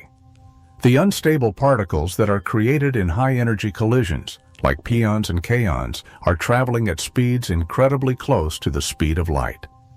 Their lifetimes are stretched by a huge Lorentz factor, which allows them to travel for many meters through the detectors before they decay. The design of these massive and complex experiments is completely dependent on a precise, relativistic understanding of the behavior of these particles. The evidence is overwhelming and unambiguous. Time dilation is not a paradox, a fantasy, or a philosophical speculation. It is a real, measurable, and well-understood feature of the physical world. It is a phenomenon that challenges our everyday intuition, but one that is also a beautiful and profound confirmation of the deep, geometric, and wonderfully counterintuitive nature of the space-time we inhabit.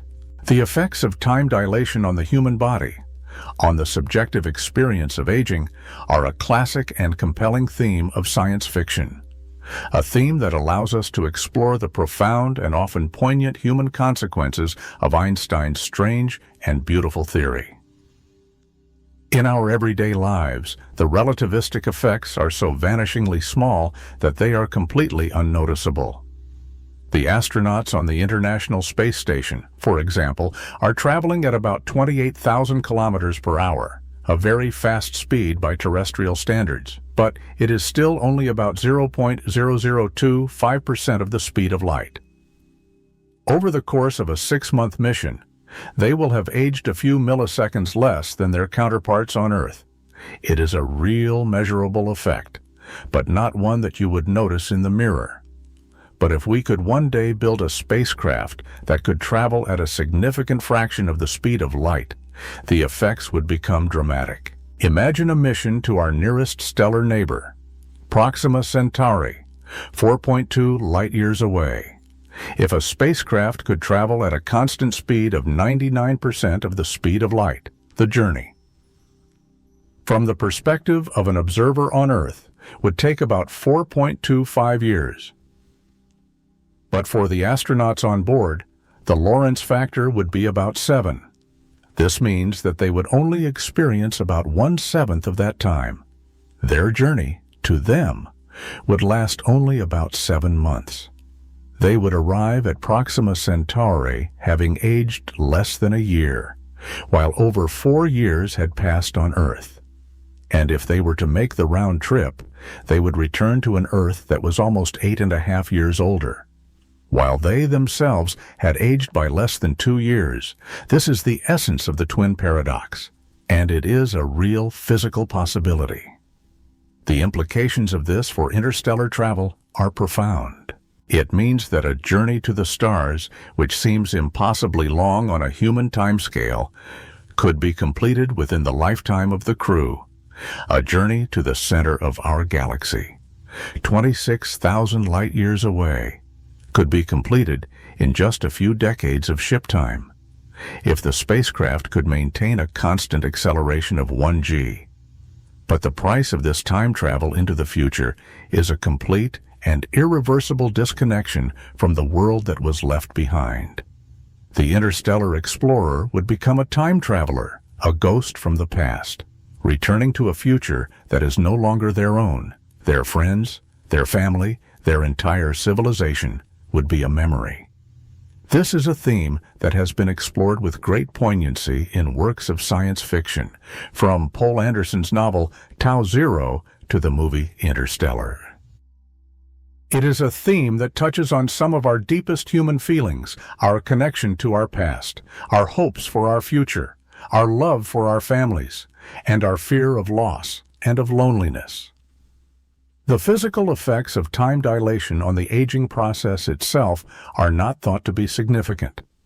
The biological processes of our bodies are governed by the laws of physics, and so they would slow down in the same way as any other physical process. The astronauts would not feel any different. But the long-term health effects of the journey itself, the exposure to cosmic radiation, the potential effects of high acceleration, the psychological stress of isolation would be a major concern. The dream of interstellar travel is a dream that is both inspiring and deeply melancholic. It is a dream of reaching for the stars, but it is also a dream that involves a profound and perhaps unbearable sacrifice. It is a reminder that the laws of physics, while beautiful and elegant, can also be a harsh and unforgiving mistress. The practical applications of Einstein's theory of relativity, and of time dilation in particular, are a beautiful and powerful demonstration of the deep and often unexpected connection between fundamental, curiosity-driven research and the technologies that shape our everyday lives. The most famous and most important of these is the Global Positioning System. The GPS is a constellation of about 30 satellites orbiting the Earth at an altitude of about 20,000 kilometers and a speed of about 14,000 kilometers per hour. Each satellite carries an incredibly precise atomic clock, and it is constantly broadcasting a time-stamped signal. Your GPS receiver on the ground picks up the signals from at least 4 of these satellites, and by precisely measuring the time it takes for each signal to arrive, it can calculate its distance to each satellite and, through a process of trilateration, determine its own position on the surface of the Earth with an accuracy of just a few meters. The entire system is a marvel of precision timing, and it would be completely useless without relativity. As we have seen, the clocks on the GPS satellites are subject to 2 relativistic effects. Because they are moving so fast, their clocks run slower than ours by about 7 microseconds per day, and because they are in a weaker gravitational field, their clocks run faster than ours by about 45 microseconds per day. The net effect is that the satellite clocks gain about 38 microseconds on the ground clocks every single day. This may not sound like much, but light travels about 300 meters in a microsecond. If this relativistic correction were not accounted for, the GPS system would accumulate a positioning error of over 10 kilometers every single day. The system is designed with this in mind. The frequency of the onboard clocks is deliberately set to be slightly slower than their nominal frequency on the ground, so that once they are in orbit, the combined effects of relativity will cause them to tick at the correct rate from our perspective. The GPS is a continuously running, global-scale experiment that confirms the predictions of both special and general relativity with stunning precision, every single second of every single day. Another, more subtle, application of relativity is in the world of particle physics and medical technology. Particle accelerators, like the Large Hadron Collider, which are used to probe the fundamental structure of matter, must be designed using the principles of special relativity. The particles in these machines are accelerated to speeds so close to the speed of light that their relativistic mass is thousands of times greater than their rest mass. The design of the magnets that steer and focus these particles, and the timing of the radio frequency cavities that accelerate them, must all take these relativistic effects into account. A related technology, the medical PET scanner, relies on the production of positrons, the antimatter counterparts of electrons. These positrons are produced by the radioactive decay of isotopes that are created in a small on-site cyclotron, a type of particle accelerator. The design and operation of this cyclotron is another application of the principles of special relativity. Even a technology as seemingly simple as an old-fashioned cathode ray tube television set has a touch of relativity in it. The electrons that are fired at the screen to create the image are accelerated to a significant fraction of the speed of light, about 30%. The design of the magnetic coils that deflect these electrons to scan across the screen must account for their relativistic mass increase. The story of the applications of relativity is a powerful reminder that there is no such thing as useless knowledge. The abstract and seemingly esoteric theories that are born from our pure human curiosity about the fundamental nature of the universe can, in time, become the foundations of the technologies that we rely on in our daily lives, often in ways that we do not even realize. The synchronization of clocks, a seemingly simple and mundane task, becomes a profound and complex issue in a relativistic universe. In our classical Newtonian worldview, time is absolute. There is a single, universal now that is shared by all observers, everywhere. In this picture, synchronizing two clocks is a straightforward matter. You simply set them to the same time, and as long as they are good clocks, they will stay synchronized forever. But in Einstein's universe, time is relative. The rate at which a clock ticks depends on its motion and its position in a gravitational field. And the very concept of simultaneity is relative. Two events that are simultaneous for one observer may not be simultaneous for another. This means that the synchronization of distant clocks is not a trivial matter. It is a process that is deeply intertwined with the fundamental structure of spacetime. The standard procedure for synchronizing two distant stationary clocks in an inertial frame is the Einstein synchronization convention. Imagine you have two clocks, A and B, a known distance apart. You send a light signal from clock A to clock B. The moment the signal is sent, you record the time on clock A.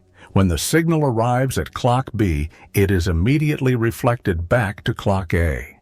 When the reflected signal arrives back at clock A, you record the time on clock A again. Clock B is then defined as being synchronized with clock A if the time it recorded for the arrival of the signal is exactly halfway between the departure and return times recorded by clock A. This procedure seems simple and logical, but it has a deep and often unappreciated consequence. It is a convention, a definition. It is based on the assumption that the speed of light is the same in both directions, from A to B and from B to A. While this is a very natural and reasonable assumption, it is not something that can be experimentally verified without already having a set of synchronized clocks. This circularity has led to a long and subtle philosophical debate about the conventionality of simultaneity. But for all practical purposes, the Einstein synchronization convention is the standard by which we define a consistent frame of reference in special relativity. The challenge of synchronization becomes even more acute when we consider clocks that are in motion relative to each other, or that are in different gravitational fields. The clocks on the GPS satellites, for example, must be constantly synchronized with each other and with a network of ground-based master clocks. This is a complex process that involves a constant exchange of timing signals and a sophisticated set of relativistic corrections that account for both the special relativistic effects of their velocity and the general relativistic effects of their altitude. The problem of synchronization is not just a technological one, it is also a fundamental one. It is a problem that forces us to grapple with the deep and often counterintuitive nature of time in a relativistic universe. It is a reminder that time is not a pre-existing, absolute background, but is a dynamic and relational quantity, a quantity that is woven into the very fabric of spacetime, and whose measurement is fundamentally dependent on the state of motion and the gravitational environment of the observer. The relationship between velocity, acceleration, and time dilation is a subtle and often misunderstood aspect of relativity. It is velocity, the relative speed between two inertial frames. That is, the direct cause of the kinematic time dilation of special relativity. But it is acceleration that is the key to resolving the apparent paradoxes, like the twin paradox, and to understanding the transition between different inertial frames. According to special relativity, an observer in an inertial frame will see the clock of another observer, who is moving at a constant velocity relative to them, as running slow. This is a symmetrical effect. The second observer will also see the first observer's clock as running slow. This symmetry is broken when one of the observers accelerates. Acceleration is not relative, it is absolute. An observer in a sealed, windowless room can perform an experiment to determine if they are accelerating. They can watch a pendulum, or they can drop a ball. If they are in an inertial frame, the pendulum will hang straight down and the ball will fall to the floor. If they are accelerating, the pendulum will hang at an angle and the ball will fall in a curved path. Because acceleration is absolute, it allows us to distinguish between the experiences of the two twins in the twin paradox. The Earth twin remains in a single inertial frame. The space twin undergoes a series of accelerations, which moves them from one inertial frame to another. The effect of this acceleration on the aging process is not a direct one. The acceleration itself does not cause the time dilation. The amount of time dilation depends only on the velocity during the journey. But the acceleration is what makes the journey possible, and it is what breaks the symmetry between the two twins. There is, however, a more direct connection between acceleration and time in the context of general relativity. The principle of equivalence, the cornerstone of general relativity, states that the effects of a uniform gravitational field are indistinguishable from the effects of a uniform acceleration. This means that an accelerating frame of reference has an effective gravitational field. And just as clocks run slower in a real gravitational field, they also run slower in an accelerating frame. This is a more dynamic and subtle effect than the simple kinematic time dilation of special relativity. Imagine a large, rotating space station designed to create an artificial gravity through its centrifugal force. An observer at the center of the station would be in a non-accelerating frame, while an observer on the rim would be in a constantly accelerating frame. According to general relativity, the clock of the observer on the rim would tick more slowly than the clock of the observer at the center. This is a real physical effect, and it is another manifestation of the deep and intimate connection between the geometry of space-time, the motion of objects, and the flow of time. The interplay between velocity, acceleration, and time is a beautiful and complex dance, a dance that is choreographed by the laws of relativity. It is a dance that is playing out on a grand, cosmic scale in the motions of the planets and the stars. And it is a dance that is also at the heart of our most advanced technologies, like the GPS. And it is a dance that will be central to our future as a spacefaring species, as we learn to build the machines that will carry us at ever-increasing speeds and accelerations out into the vast and beckoning wilderness of the cosmos. The subjective, human experience of time is a rich, complex, and deeply mysterious phenomenon. It is a world of memory, of anticipation, of the fleeting, precious moment of now. And it is a world that can be profoundly altered by our emotional and psychological state. In moments of intense joy or terror, time can seem to slow down, each second stretching out for an eternity. In moments of boredom or routine, time can seem to fly by, hours disappearing in the blink of an eye. This subjective, psychological experience of time is, of course, very different from the objective, physical time that is measured by our clocks and described by the laws of physics. And yet, the discoveries of relativity, with their revelation that physical time is not absolute, but is a fluid and observer-dependent quantity, have created a new and fascinating space for a dialogue between the worlds of physics and of human experience.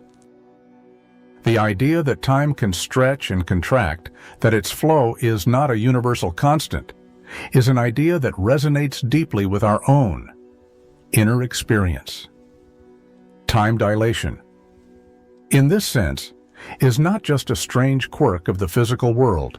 It is also a powerful metaphor for the elasticity of our own subjective time. But is it possible that there is a deeper, more than metaphorical connection? Could the profound, and often life-altering, shifts in our perception of time that can occur in altered states of consciousness in deep meditation, in mystical experiences, or in the throes of a profound personal crisis, be a sign that our consciousness is, in some way, capable of detaching from the rigid clock time of our everyday reality and accessing a more fundamental, more timeless level of being? This is a speculative but deeply compelling idea. The philosophical implications of time dilation are profound and far-reaching. The abolition of a universal now, the relativity of simultaneity, is a direct challenge to our common-sense view of the world as a single, unfolding story that is shared by all observers. It suggests a block universe picture of reality, where past, present, and future all exist in a timeless, four-dimensional landscape. And the flow of time is an illusion of our consciousness, a spotlight that moves along our own personal world line. This is a vision of reality that can be both unsettling and deeply comforting. It is unsettling because it seems to do away with the possibility of free will and an open future. If the future is already there, in what sense are our choices real? But it can also be comforting because it suggests a kind of immortality. In the block universe, the past is not gone. It is simply in a different part of the space-time block. The loved ones we have lost, the moments of joy we have experienced are not erased. They are a permanent and indelible part of the four-dimensional tapestry of reality. The twin paradox, with its story of two siblings whose lives unfold at different rates, is a powerful metaphor for the human condition itself. We are all, in a sense, time travelers on our own, unique paths through space-time. Our choices, our experiences, our relationships, all shape the unique trajectory of our own personal world line, and while we may start at the same point, and we may end at the same point, the amount of time we experience along the way, the richness and the depth of our own lived journey, is our own unique creation. The physics of time dilation is not just a set of abstract equations. It is a new and profound lens through which we can view our own lives, our own relationships, and our own fleeting and precious place in the grand, mysterious, and beautifully relativistic drama of the cosmos. The precise and reliable measurement of time is one of the cornerstones of modern science and technology. And at the heart of this endeavor lies the atomic clock, a device of almost unimaginable accuracy and stability. An atomic clock is not like a conventional clock that relies on the mechanical oscillation of a pendulum or a quartz crystal. It is a quantum device that uses the intrinsic and universally constant frequency of a specific atomic transition as its timekeeping standard. The international definition of the second, for example, is based on the frequency of the radiation that is emitted or absorbed when a cesium-130 atom makes a transition between two very specific, hyperfine energy levels in its ground state. This frequency is, by definition, exactly 9,192,631,770 cycles per second. To build an atomic clock, a sample of cesium atoms is first cooled with lasers to a temperature of just a few millionths of a degree above absolute zero. This slows the atoms down to a crawl, which allows for a much more precise measurement. The cold atoms are then gently tossed upwards, like a slow-motion fountain, through a microwave cavity. Inside the cavity, they are irradiated with a microwave signal that is tuned to be as close as possible to the cesium transition frequency. If the microwave frequency is exactly right, many of the atoms will make the transition to the higher energy state. The atoms are then detected, and a feedback loop is used to adjust the microwave frequency to maximize the number of atoms that make the transition. This locks the microwave oscillator to the natural and universally constant frequency of the cesium atom. The stability of modern atomic clocks is staggering.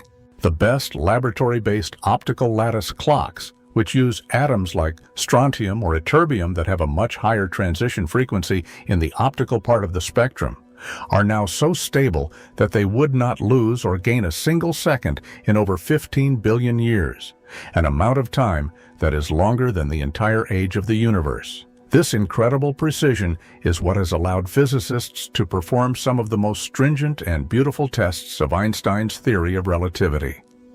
By comparing the ticking rates of two of these clocks, it is possible to measure the effects of time dilation with a sensitivity that is almost beyond belief.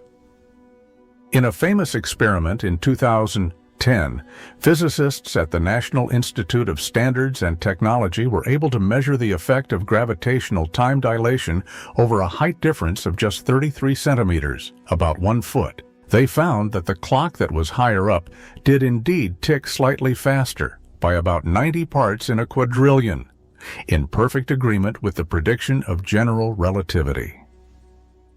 The atomic clock is a beautiful and powerful example of the synergy between fundamental science and advanced technology. It is a device that is born from our deep quantum mechanical understanding of the atom. And it is a device that, in turn, allows us to test the very foundations of our theories of space, of time, and of gravity, with an accuracy that would have been unimaginable to Einstein himself. And it is a technology that has a profound, if often invisible, impact on our everyday lives. Through its essential role in the global positioning system and in the synchronization of the global communication networks that are the backbone of our modern, interconnected world. The dream of human space travel to the distant stars is a dream that is, at its heart, a battle against the tyranny of time. The distances are so vast that even at the speed of light, a journey to our nearest stellar neighbors would take years, and a journey across our own galaxy would take 100,000 years. For a human crew, traveling at the much slower speeds that are possible with our current or near-term technology, these journeys would take millennia. But time dilation, the strange and wonderful consequence of special relativity, offers a potential and tantalizing loophole. As a spacecraft approached the speed of light, the flow of time on board, from the perspective of an observer on Earth, slows down. This means that a journey that takes centuries, or even millennia, of Earth time could be completed in just a few decades of ship time. The crew could travel to the stars and back within their own lifetimes. But this solution to the problem of time comes at a profound and poignant price, the price of a complete and irreversible disconnection from the human world that was left behind. The interstellar explorer would become a time traveler, a visitor from the past, returning to a future that is no longer their own. This is the central human drama of interstellar travel. And it is a drama that is further complicated by the challenge of communication. A spacecraft traveling to a star that is 10 light-years away will have a 10-year communication lag with Earth. A message sent from the ship will take 10 years to arrive, and the reply will take another 10 years to return. The crew would be in a state of profound and unprecedented isolation. Their connection to home, a series of faint, delayed whispers across the vast, dark gulf of interstellar space. And this is where time dilation adds another cruel twist. Because the crew is aging more slowly than the people on Earth, the communication lag will be experienced asymmetrically. A child on Earth could send a message to their astronaut parent, and by the time the parent's reply is received, that child could have grown up, lived an entire life, and died of old age, while the parent has aged by only a few years. The emotional and psychological challenges of such a situation are almost impossible to imagine. The crew would be living in a constant state of temporal dissonance, their own and subjective experience of time completely out of sync with the historical time of their home world. They would be ghosts, living in a moving bubble of the past, forever cut off from the present moment of the civilization they left behind. And what of the society that sends them a multi-generational interstellar mission would require a level of long-term commitment, of societal stability, and of shared purpose that is far beyond anything our current, short-sighted, and fractured world has ever been able to achieve? It would require a civilization that is willing to invest its resources in a project whose ultimate payoff will not be seen for centuries. The challenges of interstellar travel are not just technological, they are also deeply human, deeply psychological, and deeply societal.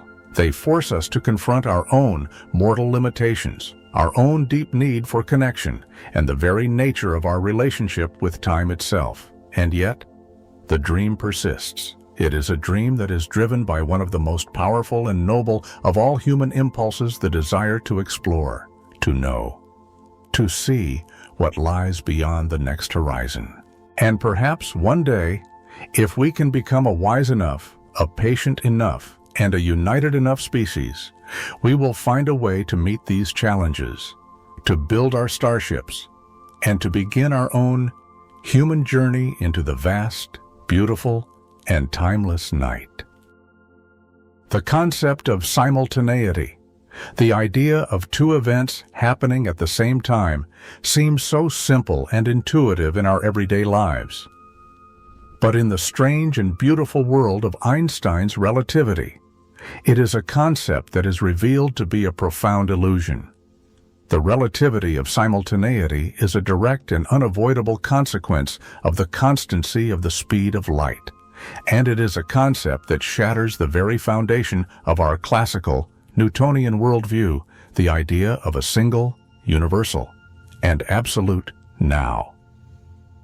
To understand this, let's return to our thought experiment of the high-speed train. An observer, let's call her the train observer, is standing at the exact midpoint of a long railway carriage, at the very moment that she passes an observer on the platform observer. Two lightning bolts strike the two ends of the carriage simultaneously, from the perspective of the platform observer. The platform observer is equidistant from the two strikes, and so the light from each strike will reach him at the same instant. For him, the two events are undeniably simultaneous. But what does the train observer see from her perspective? She is moving towards the point where the front lightning bolt struck, and away from the point where the rear lightning bolt struck. Since the speed of light is the same for her as it is for the platform observer, she will see the light from the front strike before she sees the light from the rear strike. For her, the two events are not simultaneous. The front lightning bolt struck first. So, who is right? The platform observer, who says the events were simultaneous, or the train observer, who says the front strike happened first? The profound and revolutionary answer of relativity is that they are both right. There is no absolute, objective fact of the matter about whether the two events were simultaneous or not. Simultaneity is not a property of the events themselves. It is a property of the frame of reference of the observer. Each observer, moving at a constant velocity, has their own unique slice of spacetime that they perceive as the present moment. And the slices of two observers who are in motion relative to each other are tilted with respect to one another. This has staggering philosophical implications. It means that there is no universal now.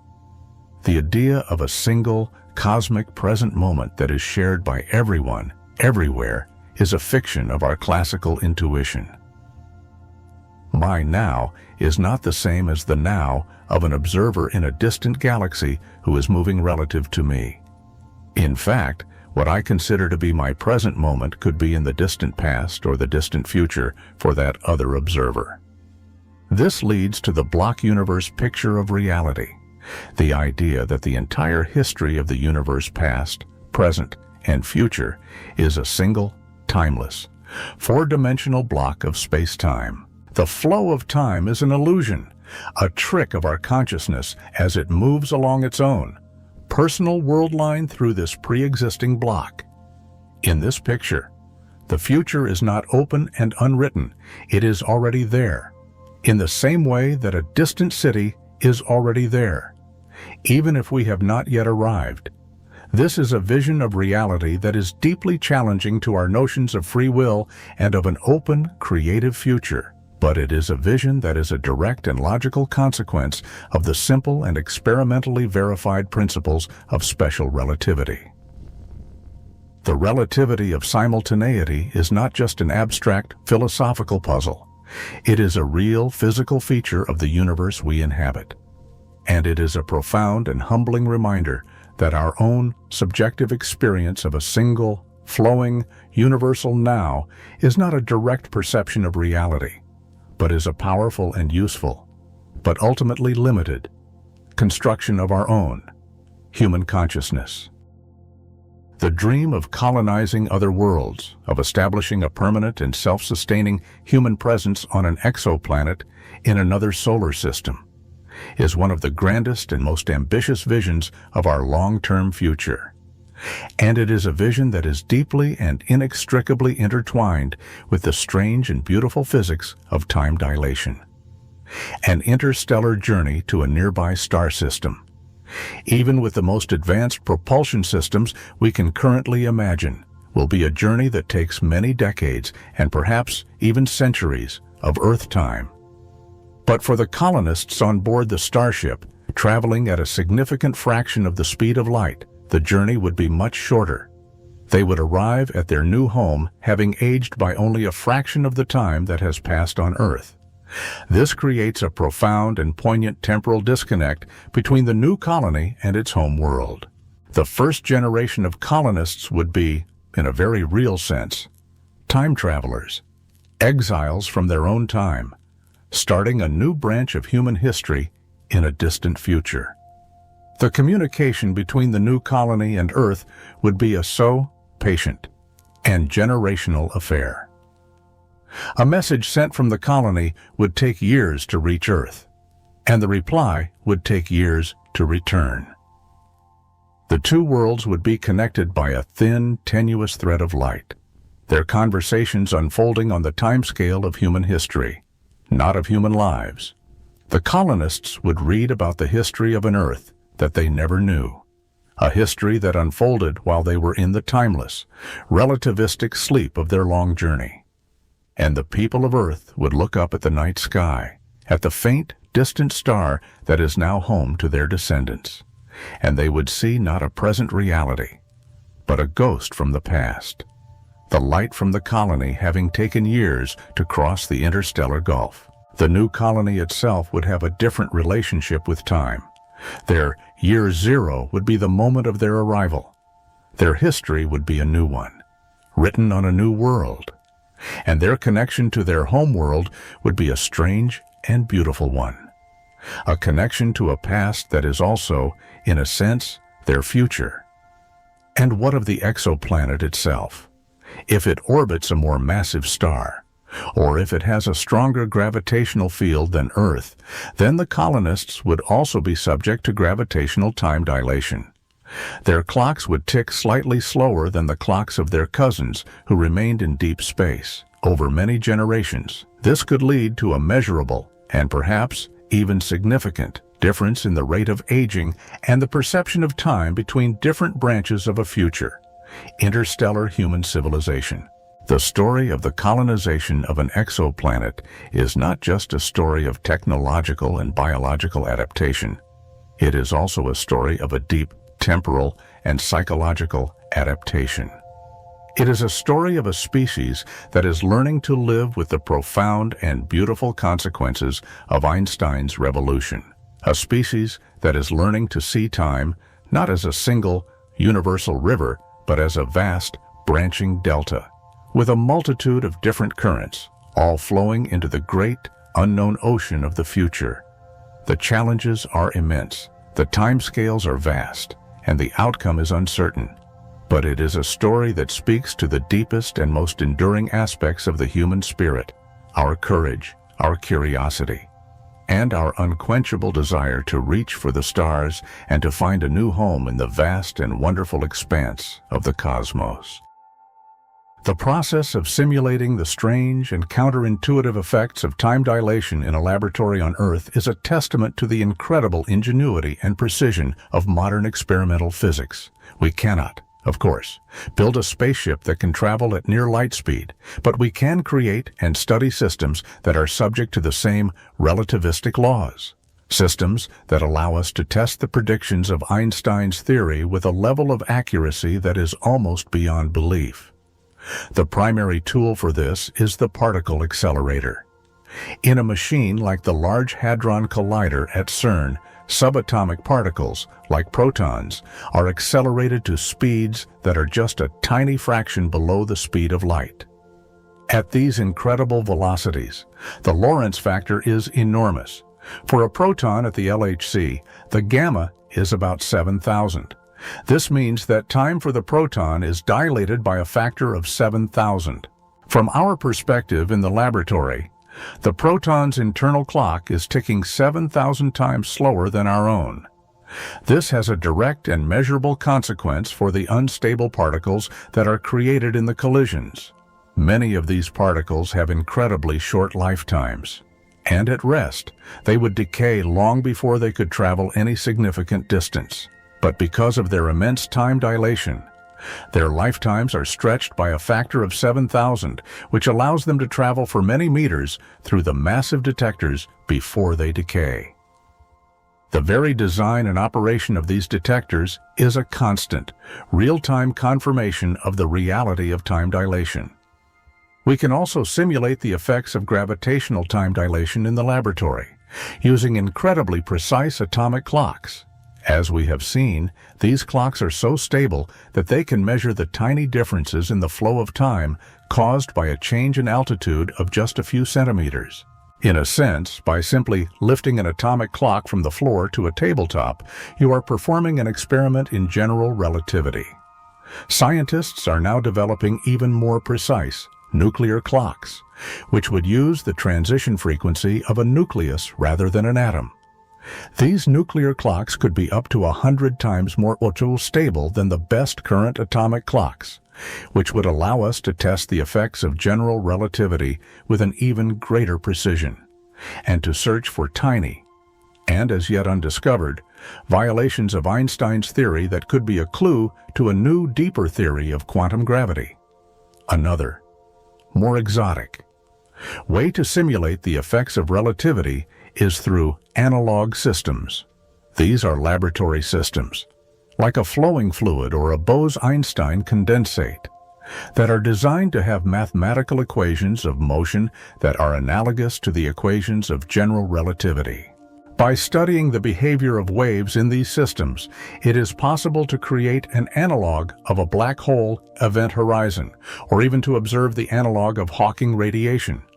While these are not real black holes, they are powerful tools for testing the theoretical predictions of general relativity in a controlled laboratory environment. The simulation of relativistic effects is a beautiful and powerful example of the scientific method at work. It is a process of taking an abstract mathematical theory, deriving a set of precise quantitative predictions, and then devising a clever and ingenious experiment to test those predictions against the reality of the physical world.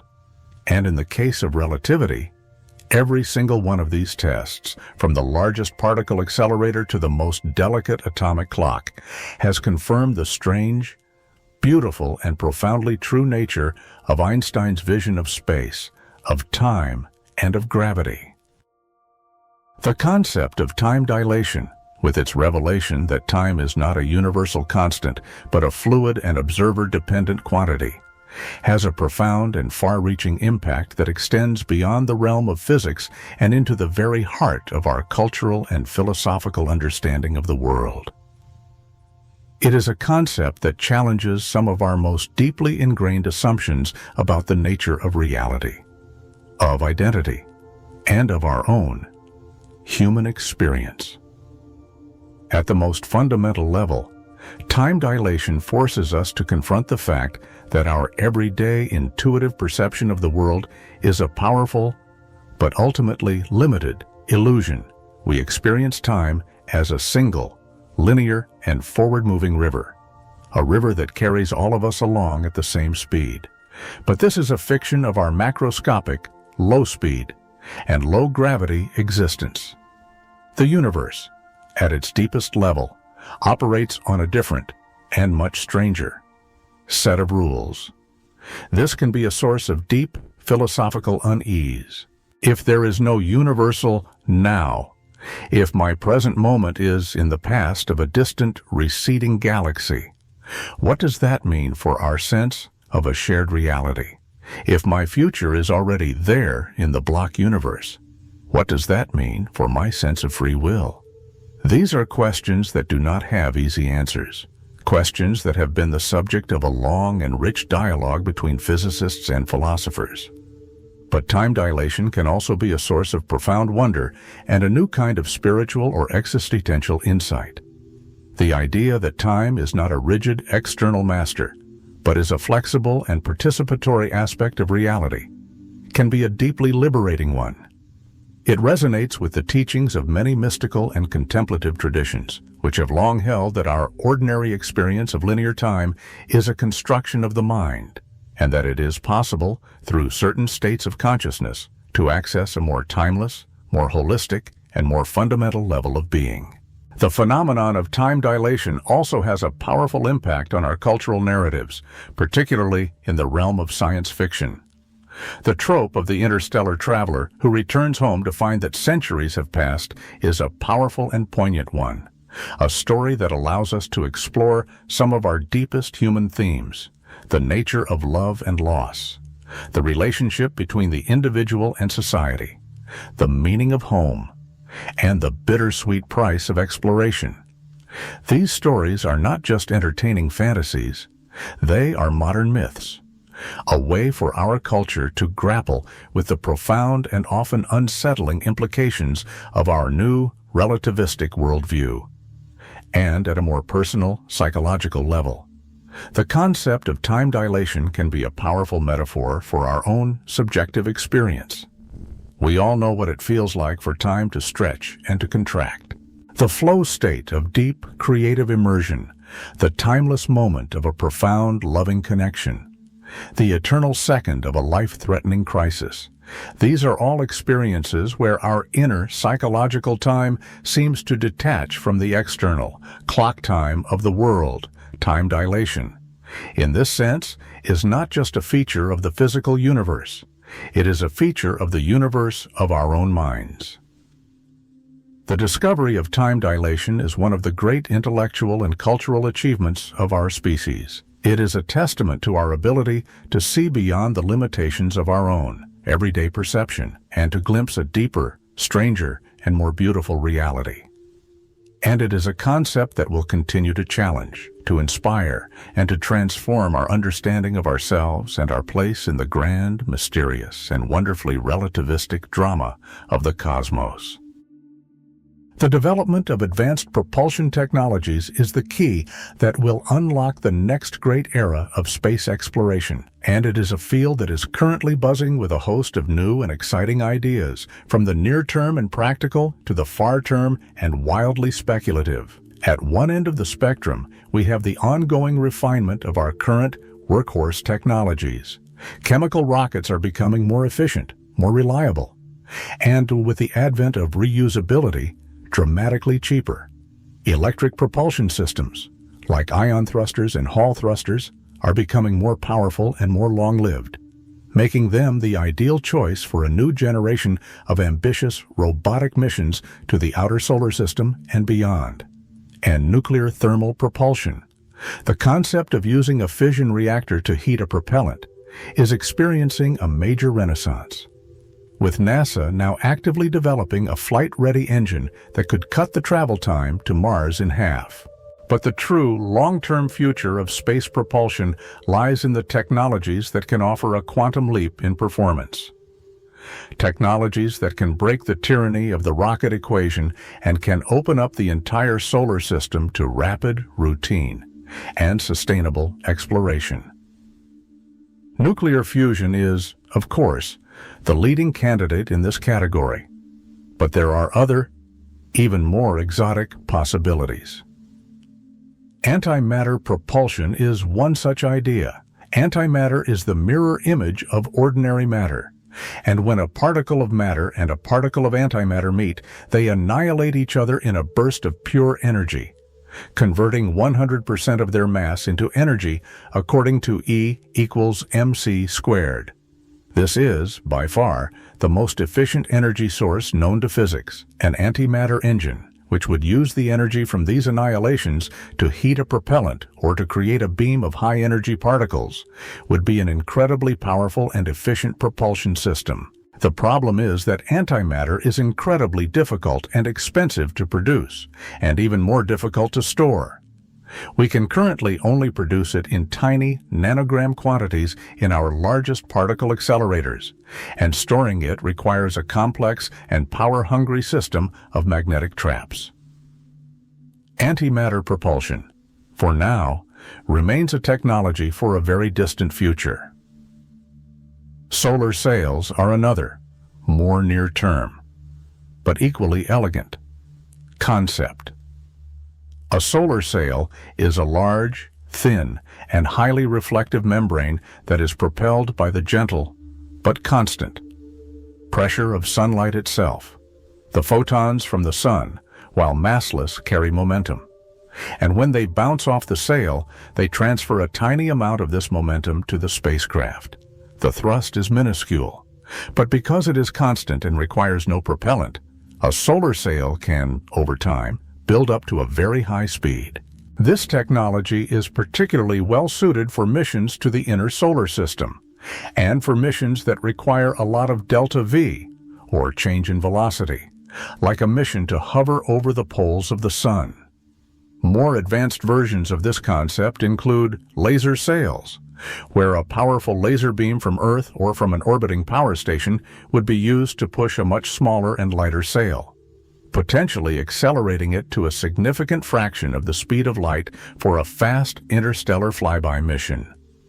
And then there are the truly speculative, breakthrough propulsion concepts, the ideas that would require a new physics beyond our current understanding. The Alcubierre warp drive, which we have touched upon, is one such idea. It is a solution to Einstein's equations of general relativity that allows for faster-than-light travel, not by moving through space, but by moving with space, by creating a bubble of spacetime that contracts space in front of it and expands space behind it. While mathematically consistent, it is thought to require a form of exotic, negative energy density matter that may not exist in nature. The future of propulsion technology is a rich and diverse landscape of ideas, a testament to the boundless creativity of the human mind, and it is a future that will be shaped by the choices we make, by the investments we decide to pursue, and by the new discoveries that are waiting to be made in the fundamental nature of space, of time, and of energy. The prospect of human travel to distant star systems, the ultimate dream of space exploration, is a challenge that is so immense that it forces us to confront the very limits of our science, our technology, and our own human biology.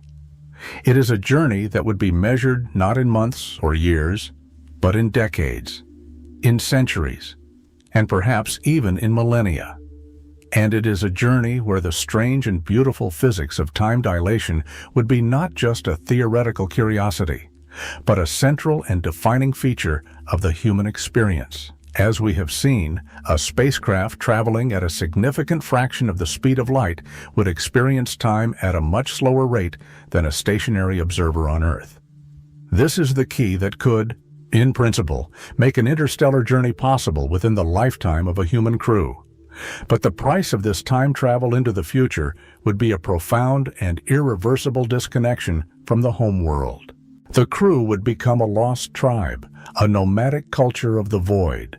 Their only connection to their past, a series of increasingly ancient and irrelevant messages from a world that has moved on without them. The psychological and social challenges of such a multi-generational journey are almost impossible to fully comprehend. How would a society function in a small, enclosed, and completely isolated environment for centuries? How would a sense of purpose be maintained across generations that are born, live, and die in the deep, dark emptiness between the stars? These are questions that are as much for the sociologist and the psychologist as they are for the physicist and the engineer. The biological challenges are equally daunting. The human body is a product of 1 billion years of evolution in the specific, and in many ways, gentle, environment of the Earth. It is not designed for the harsh realities of deep space. The constant bombardment of galactic cosmic radiation would be a major, long-term health risk, increasing the likelihood of cancer, of cataracts, and of degenerative diseases of the central nervous system. A starship would need a massive and likely very heavy radiation shield, perhaps a thick shell of water ice or a powerful active magnetic field, to protect its crew. The absence of gravity would be another major challenge. While a constant thrust fusion engine could provide a continuous artificial gravity, any period of coasting would expose the crew to the debilitating effects of weightlessness. And a multi-generational mission would need to be a completely self-sustaining, closed-loop ecosystem, a tiny, artificial biosphere that can provide its crew with air, water, and food for centuries, without any possibility of resupply. This is a challenge that is on the very edge of our current understanding of ecology and life support technology. And then there is the destination itself. An interstellar mission would be a journey into the complete unknown. We can study a nearby star system from afar. We can detect the presence of planets. We can even analyze the composition of their atmospheres. But we can never know, for sure, what we will find until we get there. The planet that looks like a beautiful, blue-green, habitable world from a distance of 4 light-years could turn out to be a toxic and hostile environment. The interstellar explorers would be true pioneers, venturing into a new and uncharted territory with no guarantee of safety and no possibility of a quick return. The challenges of interstellar travel are so great that they can seem insurmountable. But they are also a powerful and inspiring vision, a vision that can pull us forward and can motivate us to solve the great challenges we face here on Earth. The technologies we will need to build a starship, a closed-loop ecosystem, a clean and abundant energy source. A deep understanding of human biology and psychology are the very same technologies we will need to build a sustainable and thriving civilization on our own planet. In a very real sense, the journey to the stars begins at home. The story of our scientific understanding of the universe is a story of a constant and often humbling expansion of our horizons. And at every step of this journey, we have been confronted with the limits of our own knowledge, with the vast and often surprising territory that lies beyond the well-lit circle of what we know. The current era of cosmology is no exception. We live in a time of incredible progress, of unprecedented precision in our measurements of the cosmos. And yet, this progress has not led to a sense of finality, but has instead revealed a new and even deeper set of mysteries, a new and even vaster landscape of the unknown. The nature of dark matter and dark energy is, of course, the most significant of these. The fact that 95% of the energy density of our universe is made of stuff that we do not understand is a profound and humbling statement about the current state of our knowledge. It is a sign that our current standard model of cosmology, while remarkably successful, is profoundly incomplete. The search for the identity of these dark components is the single greatest challenge in modern cosmology, and its resolution will likely require a new revolution in our understanding of fundamental physics. The problem of the beginning of the universe is another deep and enduring mystery. The Big Bang Theory is a powerful and well-tested description of the universe's evolution from a hot, dense state. But it cannot tell us what happened at the very beginning, at the moment of the singularity itself. To understand this ultimate origin story, we will need a full theory of quantum gravity, a theory that can unite the two great pillars of modern physics, general relativity and quantum mechanics. The quest for this theory is the holy grail of theoretical physics, a quest that has been going on for over half a century and that has led us into the strange and beautiful, but as yet unverified, worlds of string theory, of loop quantum gravity, and of extra dimensions. The nature of consciousness, as we have seen, is another profound mystery that seems to be deeply intertwined with the fundamental nature of reality. The hard problem of consciousness, the question of how a physical system like the brain can give rise to subjective experience, is a problem that challenges the very foundations of our materialistic worldview. And the role of the observer in quantum mechanics hints at a deep and enigmatic connection between the mind and the cosmos, a connection that our current science is only just beginning to grapple with. And beyond these known unknowns, there are surely unknown unknowns, mysteries that are so far beyond our current conceptual framework that we do not even know how to ask the right questions yet. The history of science is a history of surprises, of unexpected discoveries that have completely overturned our most cherished and long-held beliefs. There is no reason to think that this process has come to an end. The universe is not just stranger than we imagine. It is likely stranger than we can imagine. This is not a cause for despair or for a retreat into dogma. It is, on the contrary, a cause for profound excitement and for a deep sense of intellectual humility. It is a reminder that the scientific journey is not a journey towards a final, complete, and closed book of knowledge, but is an endless and open-ended adventure of discovery. And as we stand on the shore of this vast cosmic ocean of the unknown, we are equipped with the most powerful tool for exploration that has ever been devised, the scientific method, with its cycle of observation, of hypothesis, of prediction, and of testing. It is a tool that is not about finding final, absolute truths, but is about a constant process of refining our understanding, of building better and better maps of the mysterious and beautiful territory of reality. The journey is the destination, and the quest itself, the shared human endeavor to understand our cosmic home, is a source of meaning, of purpose, and of a deep and abiding sense of wonder. And as you lie on the threshold of sleep, as your own individual consciousness prepares to embark on its own nightly journey into the mysterious and uncharted territory of the unconscious, you can feel a sense of participation in this grand, human, and cosmic adventure.